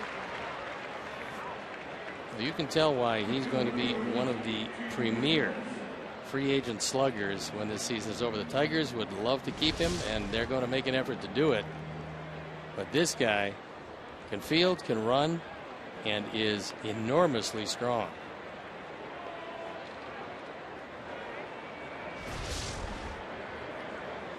Here's JD Martinez, 0 for 2, a couple of strikeouts. So Quintana, a good job. Once again, takes a strike. 5 innings, gives up 2 runs, 4 hits, 2 walks, 8 strikeouts. And the pitches piled up because of those strikeouts. He was in a few jams. He minimized the damage. But unfortunately, as he has found out so many times in his career, he can't win with no runs. Well, the little oddity about today's outing for him. 2 out in the first inning if you're just tuning in. He had a 1-2 count on Miguel Cabrera, hit him. Martinez singled in the right. Miguel Cabrera went to third. Walked to Cespedes on a 3-2 pitch. And Cabrera scores. It was a wild pitch. Got away. Then the second run scored after 1 out. He walked last inning. Davis. He went to second on a little base hit by Kinsler, softly into left field. He stole third. And he scored on a ground ball. On a ground ball, took a bad hop on Beckham, or else it would have been a double play. So he lost the game earlier, 1-0 on a wild pitch. He's only got 2 wild pitches all year. One of them beat him in the ball game, 1-0 in Minnesota, and the other one has hurt him today. There are no moral victories in this game, as we know. However, 3 straight good performances by Quintana is something that this team desperately needed, and something that Jose usually does, but he got off to a rough start, especially that game in Detroit, which was much more the oddity than the norm for him, as he gave up 9, and it's just one of those days. Well, he can't pitch like that. Nothing. He can't take 30, 35, 40 seconds in between pitches. When Jose gets it and throws it, he is good. And he's been good. More so than any other pitcher that I've seen in a long time. He gets very little support. It goes out there, gives you a pretty good outing each and every day. And when you think about 17 no decisions in one season a couple of years ago, it's just astonishing. Gordon sucks it up. And that'll retire the side. Castellanos is 0 for 3. Meanwhile, we trail it 2-1.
WGNTV.com and click on the WGN Sports Game Zone banner for the latest stats and information.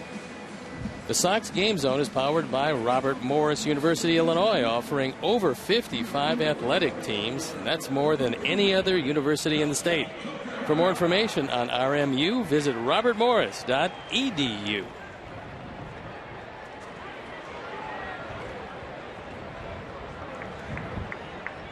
Melky Cabrera will start it off. Melky 0 for 2. Reached on an error by Kinsler and came around to score our only run. But if you're just joining us, we also, after he scored, we had the bases loaded, nobody out. And couldn't do anything with it. You'd like to see a couple hit up on the wind and see which way this wind is going to take it, because it is really starting to howl around the ballpark. Out in front, hooks it foul. Top of the 8th in Minneapolis, still 6-5 Twinkies over the A's. Top of the 7th in Milwaukee, 7-3 Dodgers.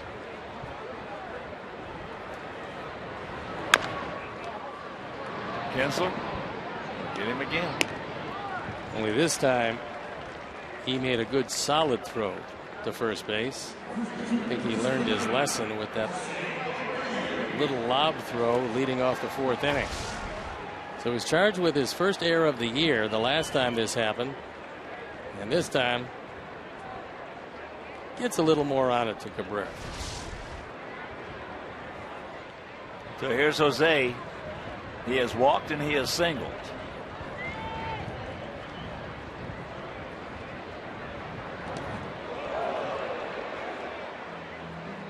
That's some pretty good footwork right there.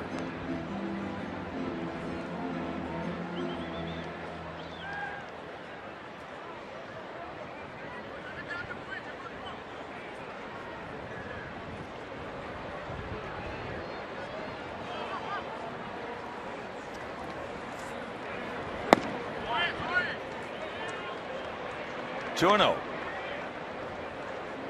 Last few games, Jose looks like he's resigned to going right with the pitch because they've been throwing him well off the plate. He's been content to take base hits to right and right center field.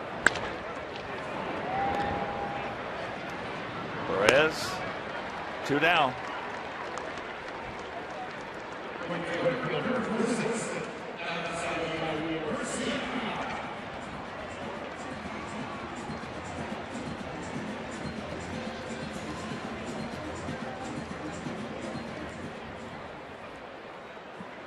Here's Avi. He's 1 for 2. It's the only 2 hits we have coming back in that 4th inning.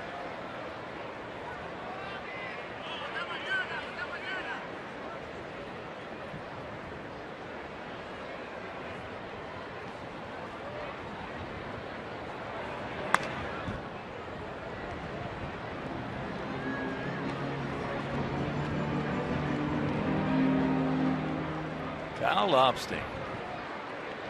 Just another in a long line of soft tossing left-handers that have given our ball club some problems.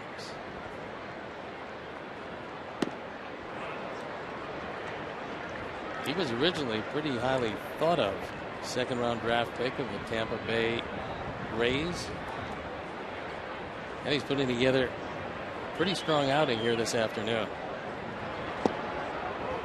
You never know when you're going to get your break. Odds are overwhelming. He was not going to be in the starting rotation for quite some time, but Justin Verlander went on the disabled list. No timetable as to his return. Lobstein got a tryout pretty much here. Get a spot start. That spot start now has led to a consistent place in the rotation. You can see why he has not made many mistakes today. Nope. He doesn't hurt himself. He stays in the game, and now he's out of it with a strikeout. So we'll move on to the 7th. In a 2-1 game, the Tigers on top.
Dan Jennings comes into the ball game. He's in relief of Jake Petrichka, who had a very strong 1-2-3 inning. Dan on for the 11th time. His ERA a fine 2.31. Along with Zach Duke. It certainly has given the Sox a 1-2 punch from the left side coming out of that bullpen. They've been consistent, they've been durable, and they've both been very good. Alex Avila will lead it off. He has struck out and grounded to second. He'll be followed by Hernan Perez, and then back to the top of the order with Rajai Davis. 2-1 Detroit, 2-4-1 for them, 1-2-0 for us.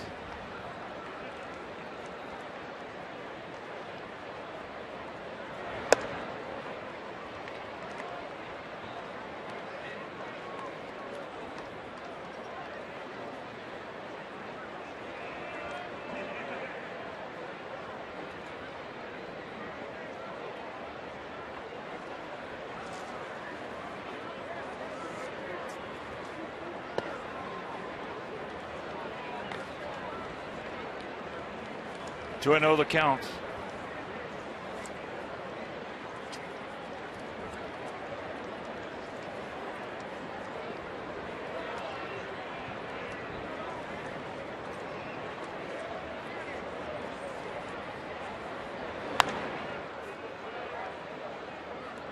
That fastball at 93 foul back.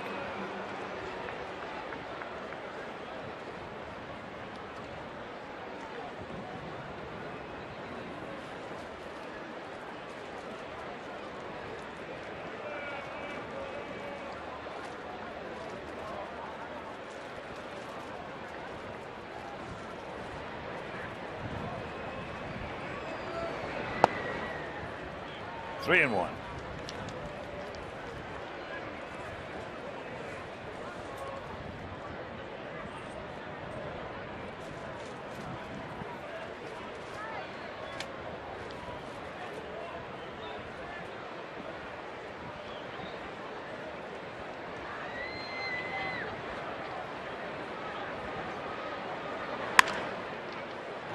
Micah out there in short right field. One out.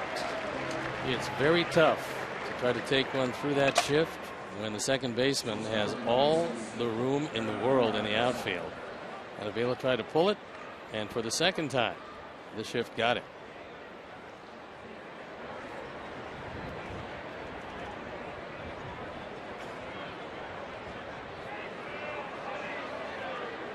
So here's Perez, the strikeout, and then Beckham made a real good play to get him.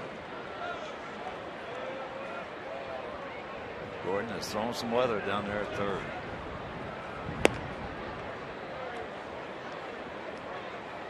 Outfield straight up, spread out a little bit, about equidistant.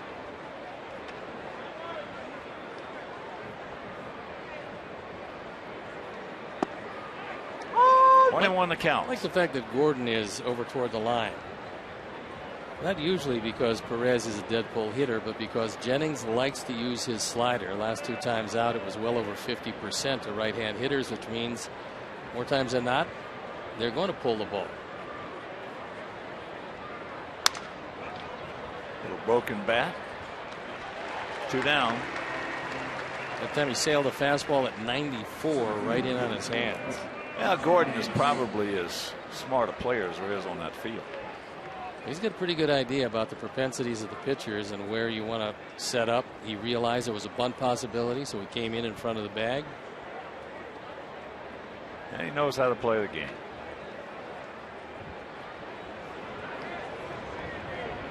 Rajai is another guy that will bunt for a hit. He does that a whole lot better than he bunts for a sacrifice. He's 0 for 2 with a walk, a stolen base, and a run scored. But he did have a sacrifice last night.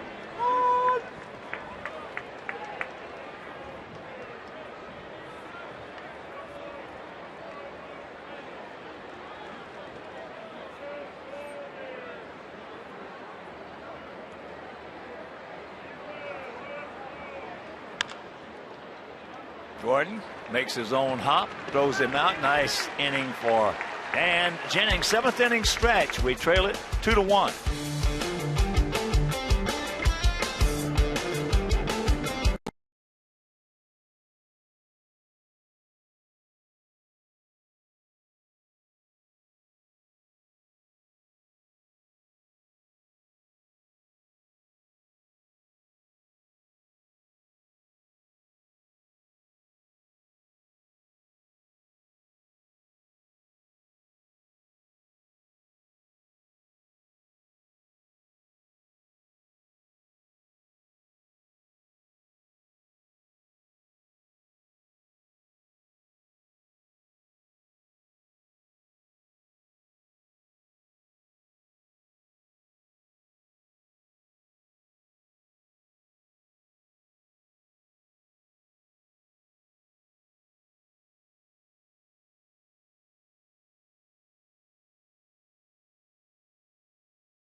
Baseball.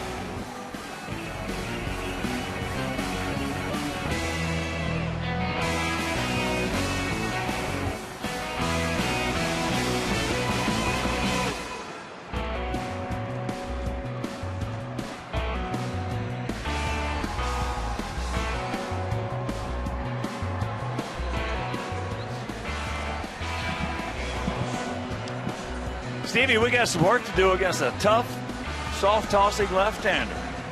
I'll get the middle of the order due up against him. Last time he faced Ramirez, he hit the daylights out of one. Unfortunately, with the bases loaded and nobody out, it turned into a double play 5-2. But he starts out with LaRoche, who drew a base on ball, something he's done a lot of this year. And he got that shift with Castellanos out there in short right field. And with one strike, Perez, who was in it to cut the grass, so to speak, now moves back. But still, a lot of room on that left side. A lot of guys are doing that. A lot of managers are doing the same thing that Brad Ausmus just did. On the first strike, until the first strike, they'll move that shortstop, if he's playing there, in close to the grass, because that's the only time he figures that a guy might bunt to foil the shift. Castellanos going to get him. So one out. 5-3 if you're scoring. Castellanos probably not used to that angle, and also not used to that much grass in front of him to try to pick a ground ball. Bobbled it for an instant, but able to right the ship and get it across.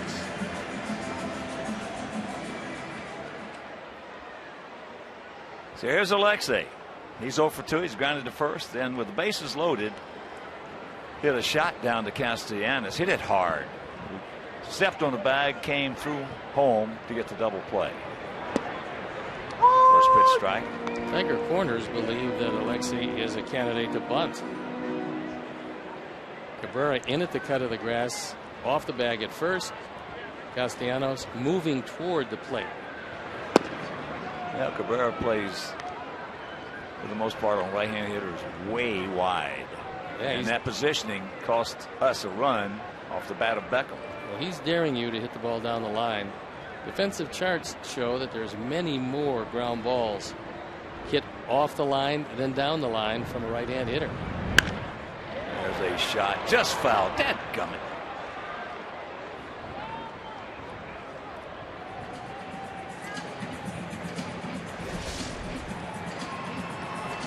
Alexei hits this ball hard, but it hooks at the last instant. You've got Jim Reynolds on the call. Clearly foul.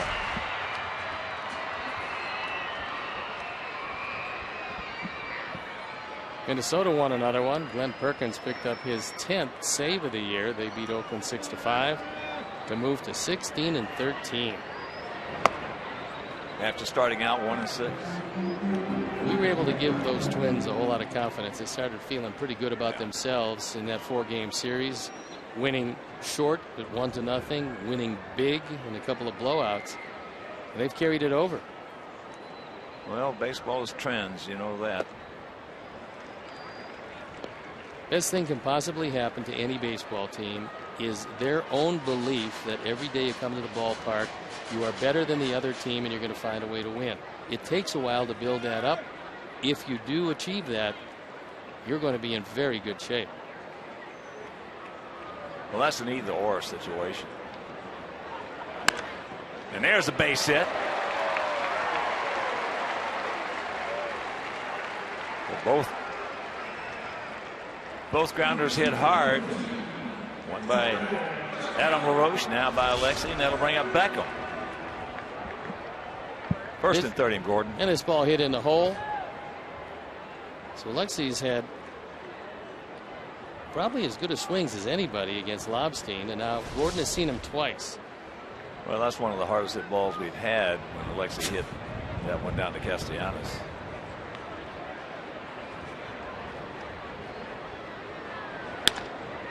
That ball hit hard, but it's right at him. Another hang Wolfram for Beckham.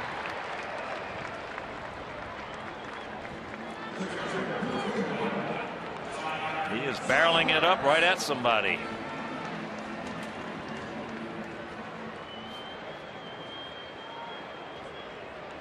So here's Tyler. This Tiger outfield now is going to play a little deeper all the way around, trying to cut off anything in the alleys. He got inside on Tyler last time up. He struck him out. Tyler's hoping he goes there again.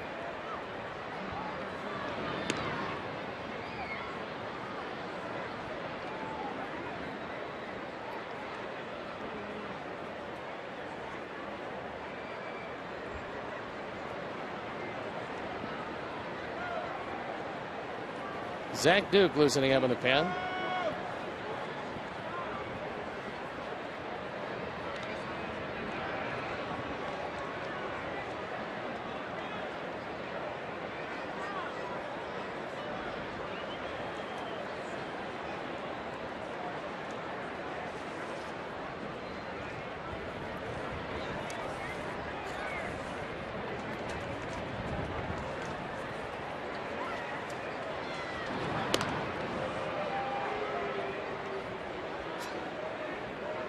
Actually 1 for 2 on stolen bases, and unless you're going to go on first move, you can get a pretty good lead on Bob Sting.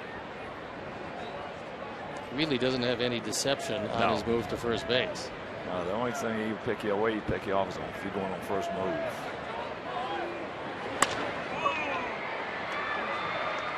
And that's the can of corn. So we are retired here in the 7th, and we trail it 2-1.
Two to 1 game. Tigers about hit the Sox 4-3. Sox only run unearned in the 4th inning. Brought to you by the Honda Dream Garage Sales Event, now at your Honda dealer. Ian Kinsler takes ball 1. He's 1 for 3. Had a little soft single back in the 5th inning. 2-4-1 for them. 1-3-0 for us. And the count 1-1. This is the heart of the order for the Tigers, and it's critically important to make sure that score stays at 2-1. That's a fair ball.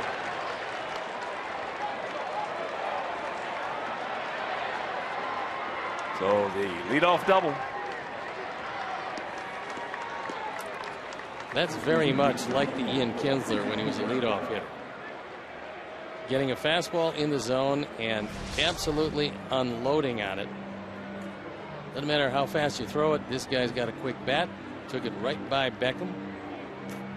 No chance at all. And he's aboard.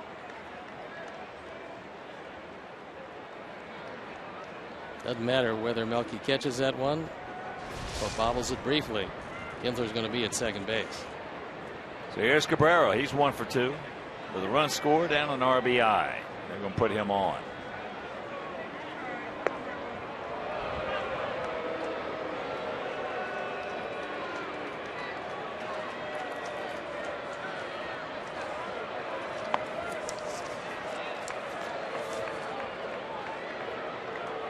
For Cabrera, that is his 5th intentional walk.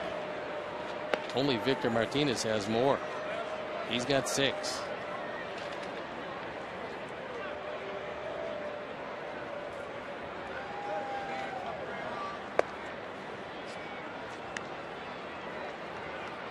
Add some White Sox fun to your next event. You can schedule Southpaw for a birthday party, a wedding, a festival, a school assembly, a block party, and whatever else your imagination can dig up. To have Southpaw visit you, call 312-674-1000 or visit whitesox.com/Southpaw. So a tight situation here in the top of the 8th in a 2-1 ball game. 2 on, nobody out, and here is Victor Martinez, who is 2 for 3, a single and a double. Last time up, he struck out for the first time this year right-handed, as Quintana got him to end the 5th inning.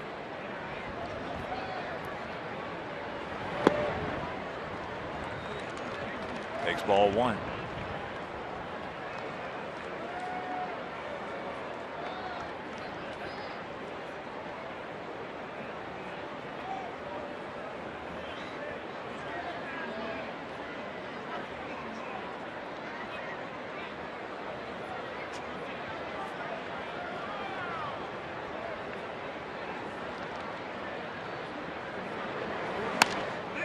Broken bat into center field.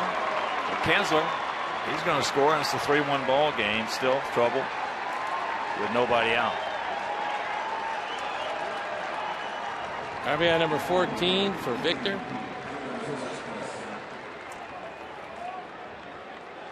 He's one of the reasons why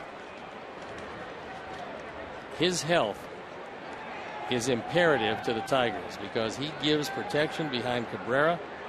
You pitch around Cabrera or put him on at your peril. Victor, one of the great clutch hitters in all of baseball. When his knee is healthy, he can do it from both sides of the plate. These days, he's just doing it pretty much from the right side of the plate. Well, his adrenaline factor just goes up a notch when they walk Cabrera to get to him. That's the way it should be. So here's Cespedes. He has walked. Beckham made a beautiful play to save a couple of runs on him. And he also is grounded to short. Zach Putnam loosening up in the bullpen. We saw Zach last night's game. He was actually the winner. Pitched an inning, gave up a run on a hit.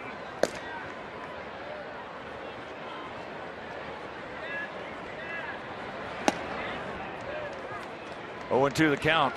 Just tuning in, Quintana started, went 5 innings, giving up 2 runs, 4 hits, 2 walks, had 8 strikeouts. Treska went 1 and had a 1-2-3 frame.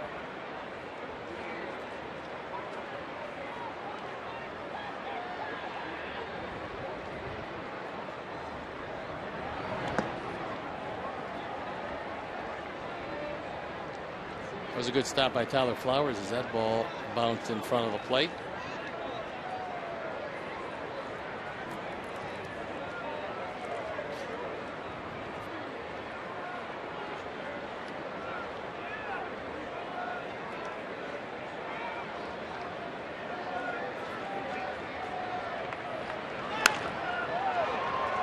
That's into center field.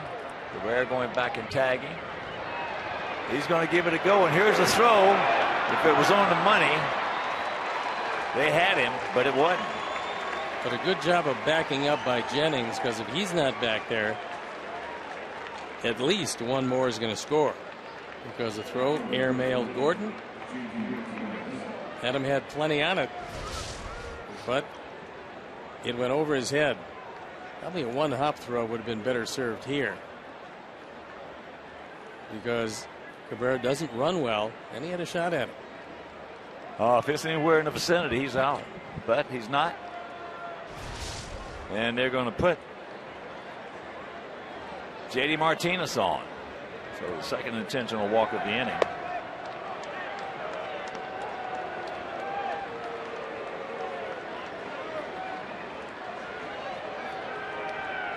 Castellanos on deck. Putnam in the pen. Yeah, you'd assume that Putnam would come in. You're a ground ball away from a double play and out of the inning. That being said, Castellanos does have an uppercut swing and has only grounded into 2 double plays this year.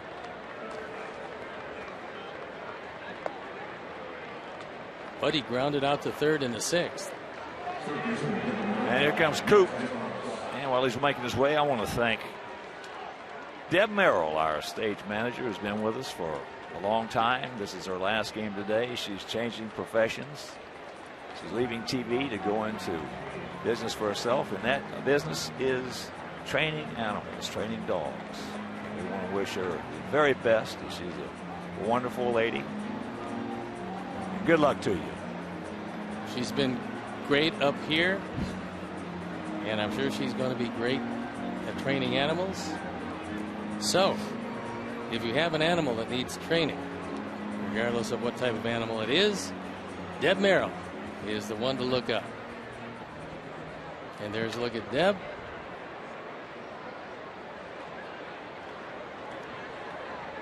So here we go. Sacks packed with Tigers. Don't take those. No, Siegfried and Roy can attest to that. Would have needed one of those. 1-0 the count. Castellanos struck out by the center and grounded to Beckham.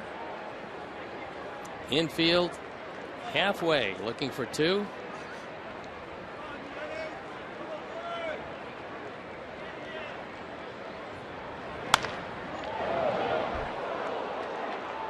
One and one.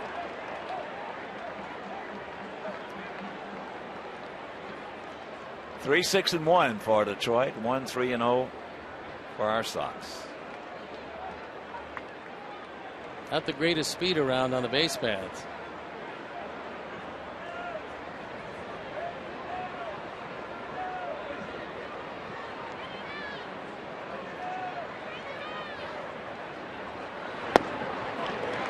And the count 1-2.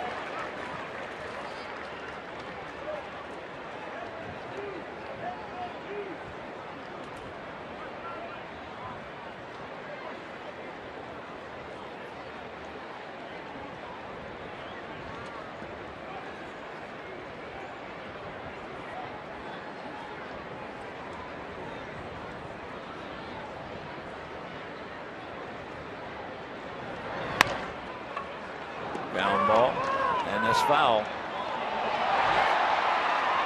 Well, the fans are a little upset that that ball went over the head of Abreu, but it doesn't mean a thing, as Jim Reynolds says it's a foul ball, so they'll have another opportunity.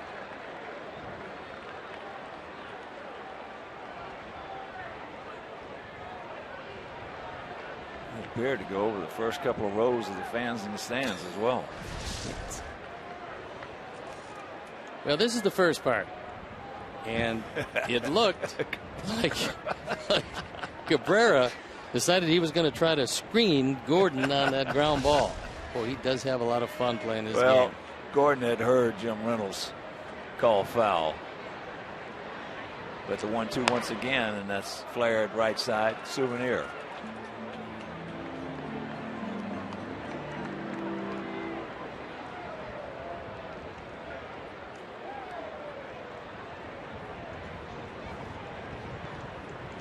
This particular pitch is not a strong point for Jennings, as he prefers to keep the ball down, but a face-high fastball would sail right by Castellanos. That uppercut swing doesn't allow him to catch up to it up and out of the zone too often.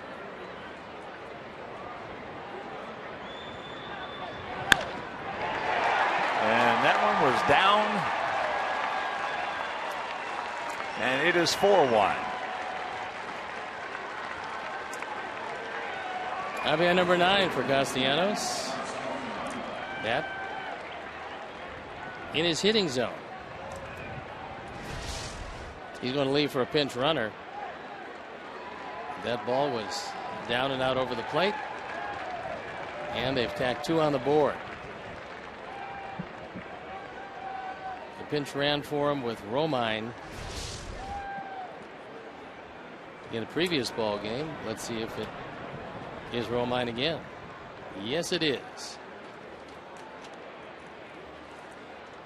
So here's Alex Avila. The base is still loaded. Still 1 out.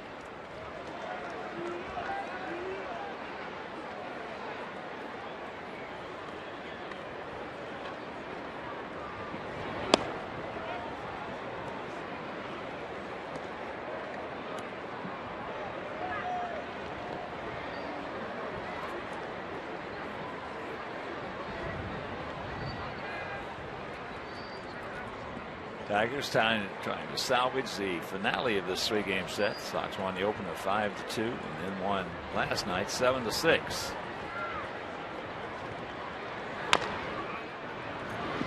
And that's a top foul.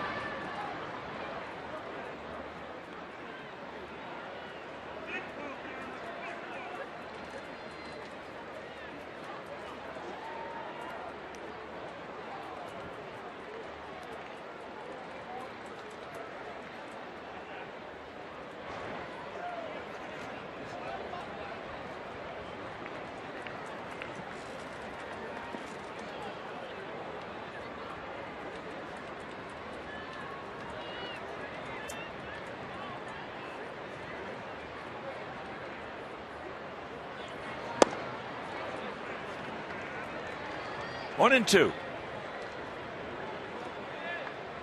And again, Yankee plans to be with us tomorrow. First of that 3-game series with Cincinnati. Do you hear anything on Votto? No, I would assume when an inevitable suspension comes down, he will appeal it. I don't know if he can appeal that one. I don't know if you can appeal touching an umpire.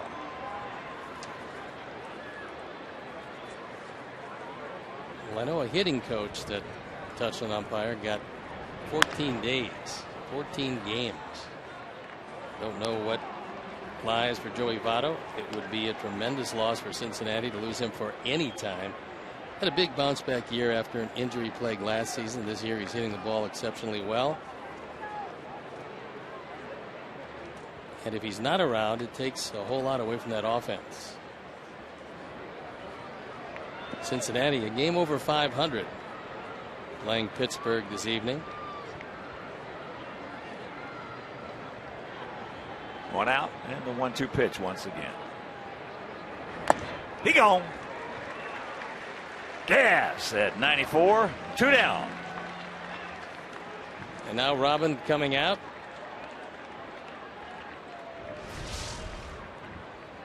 Throws some high heat. Throws it right by Avila.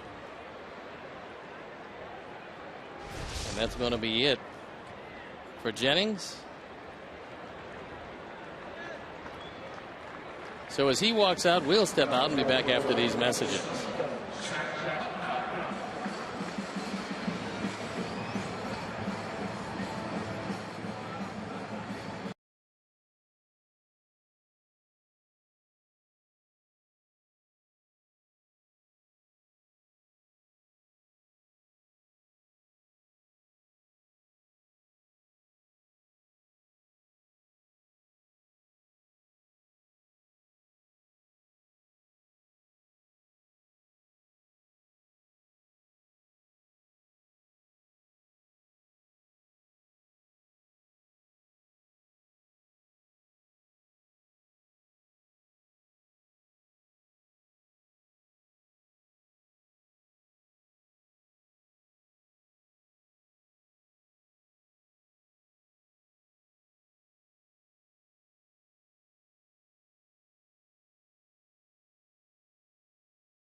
Unlock offers and rewards, the official U.S. Cellular Field Ballpark app.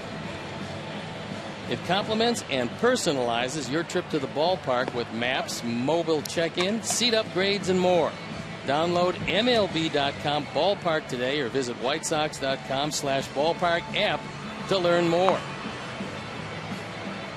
So we've got a new pitcher coming in the ball game, and it is Zach Putnam. On for the 11th time. He's 1-1. That victory coming last night. And he's going to face Hernan Perez.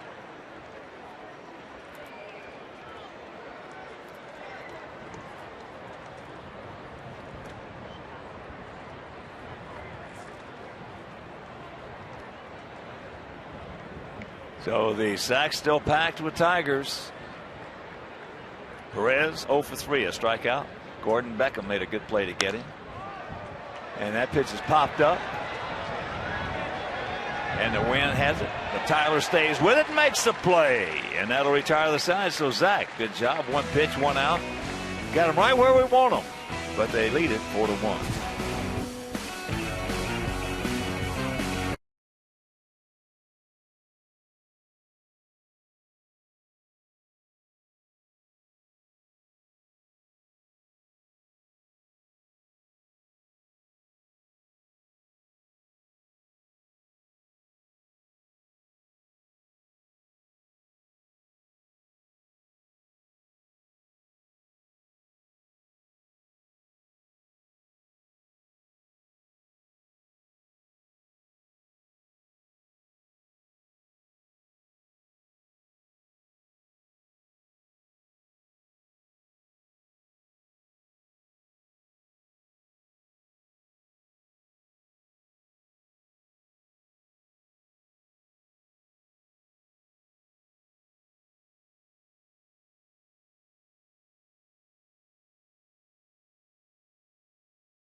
MLB.TV Premium is celebrating 13 years. You can watch every out-of-market game live or on demand in true HD.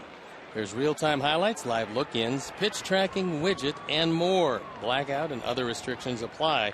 So visit MLB.TV for details.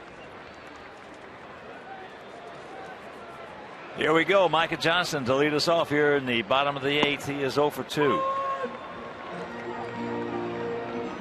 Andrew Romine, who came in to pinch run, stays in the game defensively as Perez shifts over to third.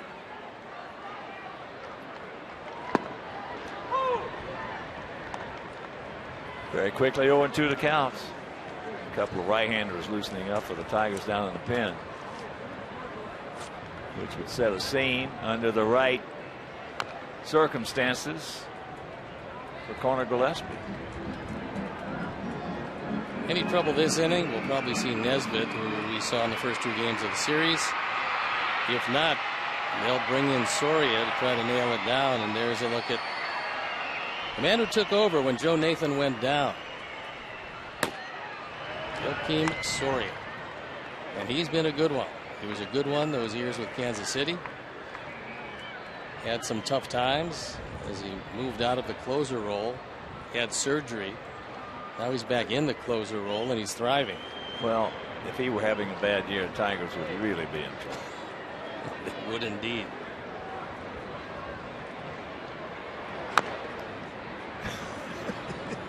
Micah just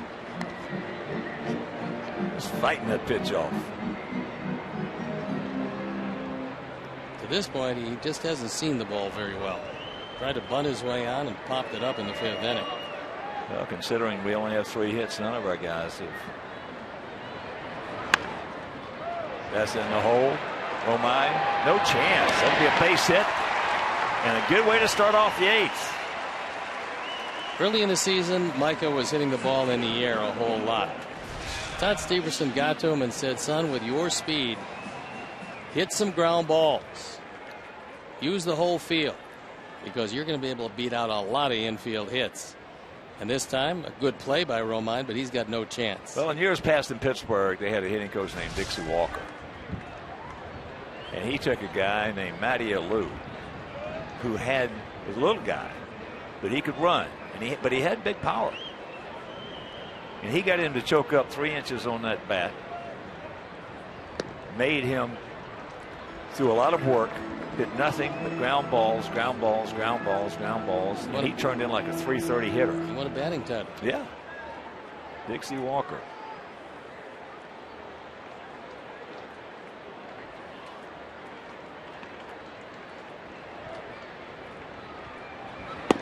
Matty was on our team one year for a while in winter ball. We had a pretty good outfield. We had Jesus to the left. We had Vic Davalillo in center. We had Matty Lou in right. Felipe would have helped you too. The other Lou brother was a pretty good hitter. He was the best of the bunch, actually. You better believe it. He was strong. Adam 0 for 3.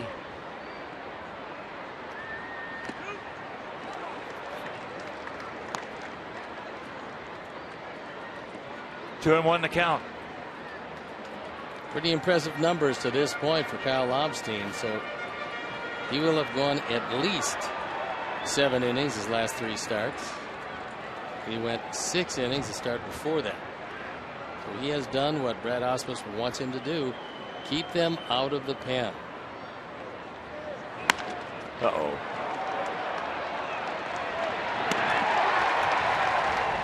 Second double play we have hit into.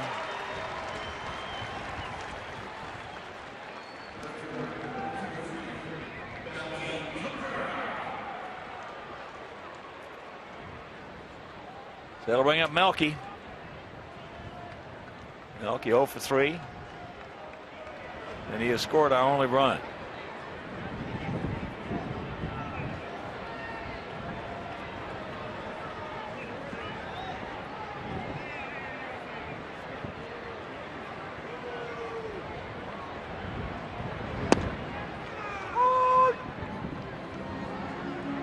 First pitch strike. You're just tuning in. You've got to give Kyle Lobstein a lot of kudos. It's not that he has used that many changeups at all. No, he's used a lot of fastballs today. A lot. In, out, up and down. That's where he's been good. 87 and 88 miles an hour. And completely handcuffing our hitters. Melky with that base hit. Well, I saw him hit 89 one time in this game. That was wind aided. Yeah, downwind.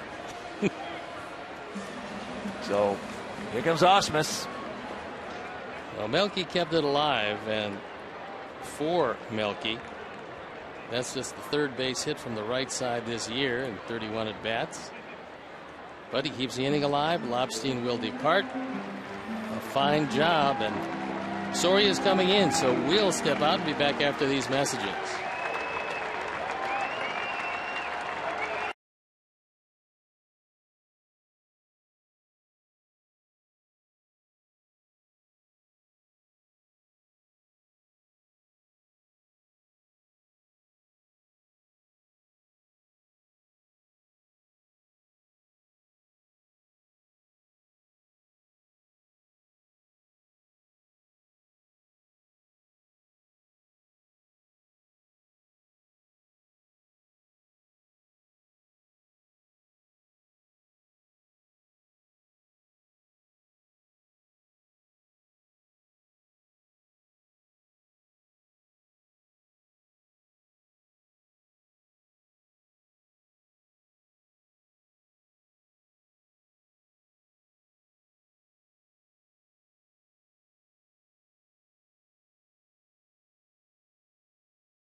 In 13 games previously, 10 for 10 in save situations. This is one of those.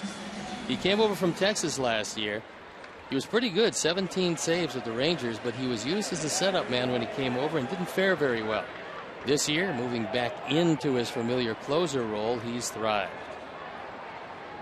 And here is Abreu. He's 1 for 2, a walk, a single, and a grounder to short.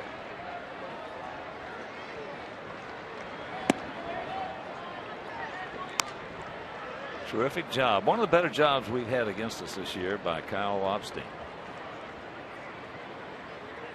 Gave up 5 singles. 1 run, and it was unearned. I want to say to this point, just 1 unearned run.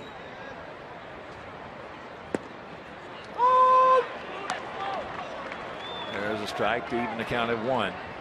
Even during the glory days of Soria, and he had some good ones, he was never an overpowering closer.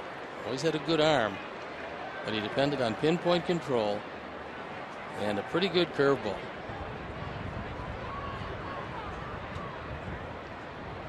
Big gap in left center. And that one got Avila again. And that one hurt. Dadgummit. It's absolutely amazing. That's off the right forearm. And Manny Gonzalez gave him some time, but now trainer's coming out along with Brad Ausmus. Brad Ausmus caught for many years in the major leagues, and he can empathize with his catcher, who does indeed take a beating. And I think you're right, Hawk, when you say if he takes the same beating against other teams that he does against us, I'm not sure how he's still in the league. He can't. Or alive. I mean, he can't. There's no way in the world he can take it against the other teams like he does. That ball hit him right on the forearm, the bone.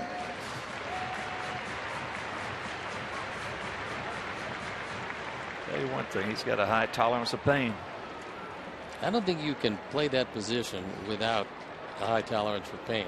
Some people handle it better, but you might as well not even go back there because you are going to get beaten up.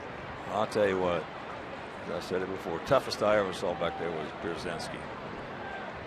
The games played would lead you to believe that that's probably the case. As he gets him upstairs, we're into the ninth, trailing 4-1.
Top of the ninth inning and a 4-1 Tiger lead as they try to salvage the finale of this 3-game set.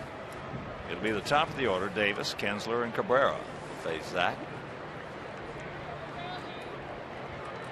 Davis 0 for 3 with a walk, stolen base, and that led to a run. Takes strike one.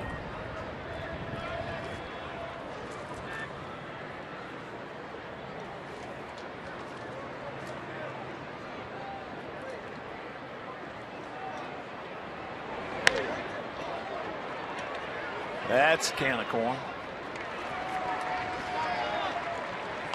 One out.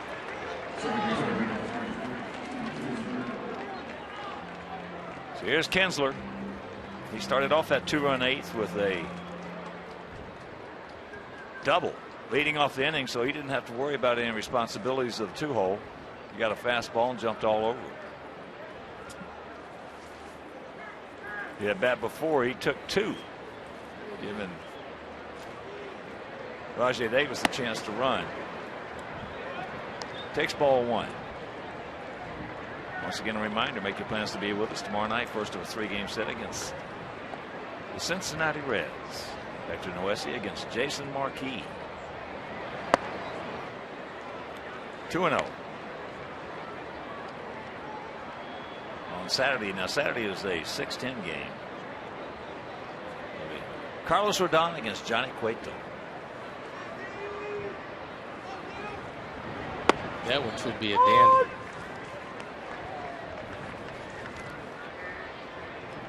And then on Sunday, Johnny Danks against Michael Lorenzen. Now tomorrow's game, if you can't make it to the ballpark, will be over Comcast Sportsnet Plus. Saturdays will be right back here over WGN.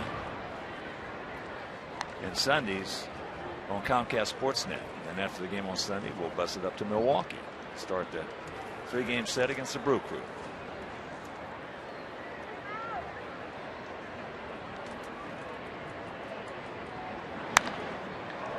High pop up, and that's going to be souvenir time. Brewers getting hammered today by the Dodgers, but they actually played a pretty decent series against them. They were able to win the ball game that Clayton Kershaw started. But it's 14-4 Dodgers in the bottom of the 9th.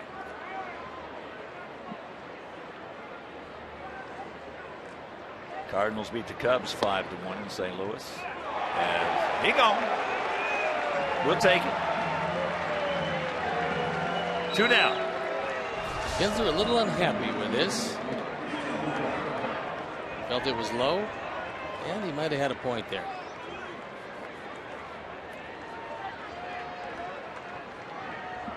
There is Cabrera. He's hit by a pitch and scored in the first inning. Had a little soft single in the left. Knocked in a run with a ground ball in the 5th, and he was intentionally walked last inning and came around to score.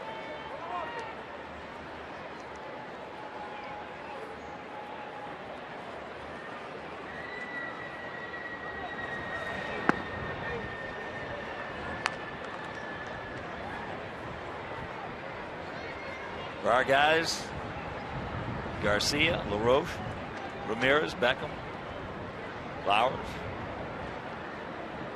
And we still have, we can get a couple guys on, Connor Gillespie. As from the hole, gets a nice inning for Zach Meister. 1, 2, 3.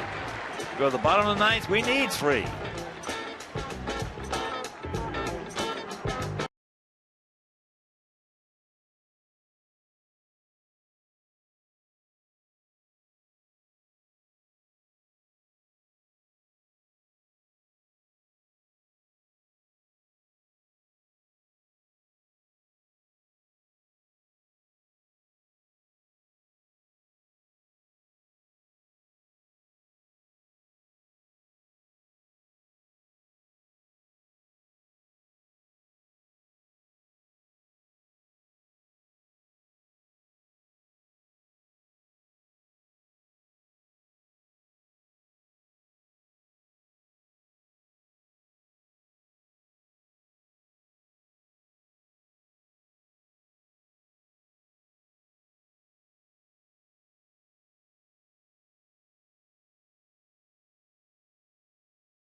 easily been a double play, but for a bad hop. Gordon knocks it down, can only get the play at first. The run scores. It was the run that broke the tie, and it is our 4th drive of the game. Yeah, that had to hit a clump or a spike footprint to take that kind of a bounce and the ball hit that hard. Otherwise, the way Cabrera runs is going to be 2. Didn't work out that way. Well, again, another bad break for Quintana. So here we go, boys. Let's get something started. Avi is 1 for 3 today.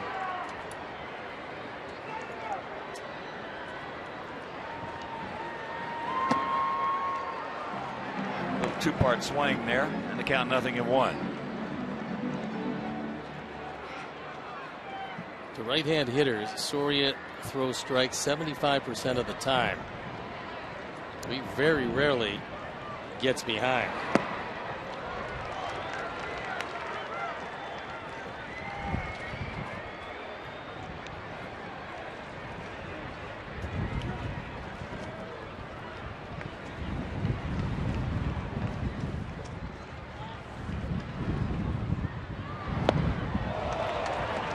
Slow curveball.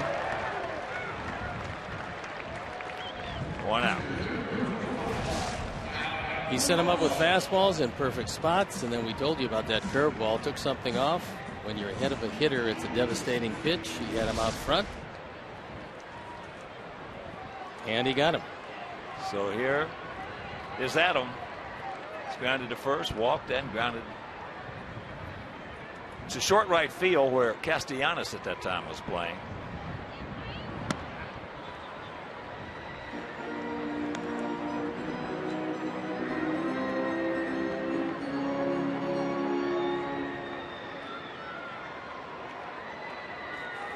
Start us off right here, Adam.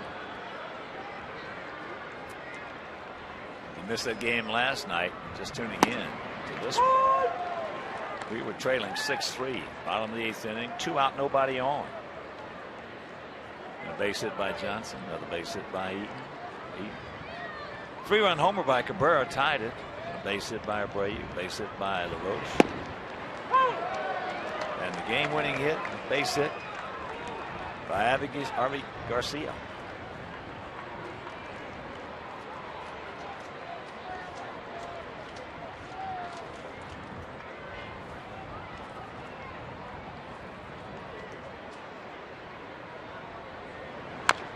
Although they're 2 completely different pitchers, Bartolo Colon and Soria have one thing in common. Despite the fact that they don't have overpowering fastballs, they both throw in the neighborhood of 80 to 85% fastballs. They both move it around. Soria, a good closer. Bartolo, a remarkable starter, even at the age he is today. There's that curveball, 2 down. Well, Bartolo Colon, one of my all-time favorite White Sox pitchers. He is really something, and he's still having a real good year with the Mets, and he still throws 85% fastballs.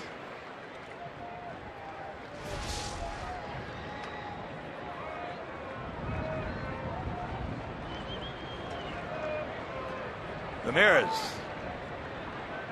Bartolo was one of those guys, he would tell you before the game, he go honk. You couldn't say hawk, he said honk. I go 9 today. Soria came on last inning, struck out Abreu, he struck out Garcia, he struck out LaRoche, and 0-1 the count to Alexi.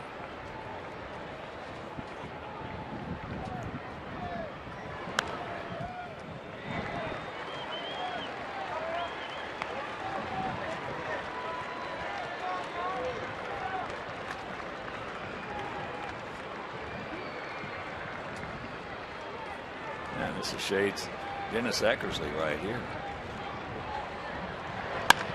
Just Watch out. pumping strike after strike. Yeah.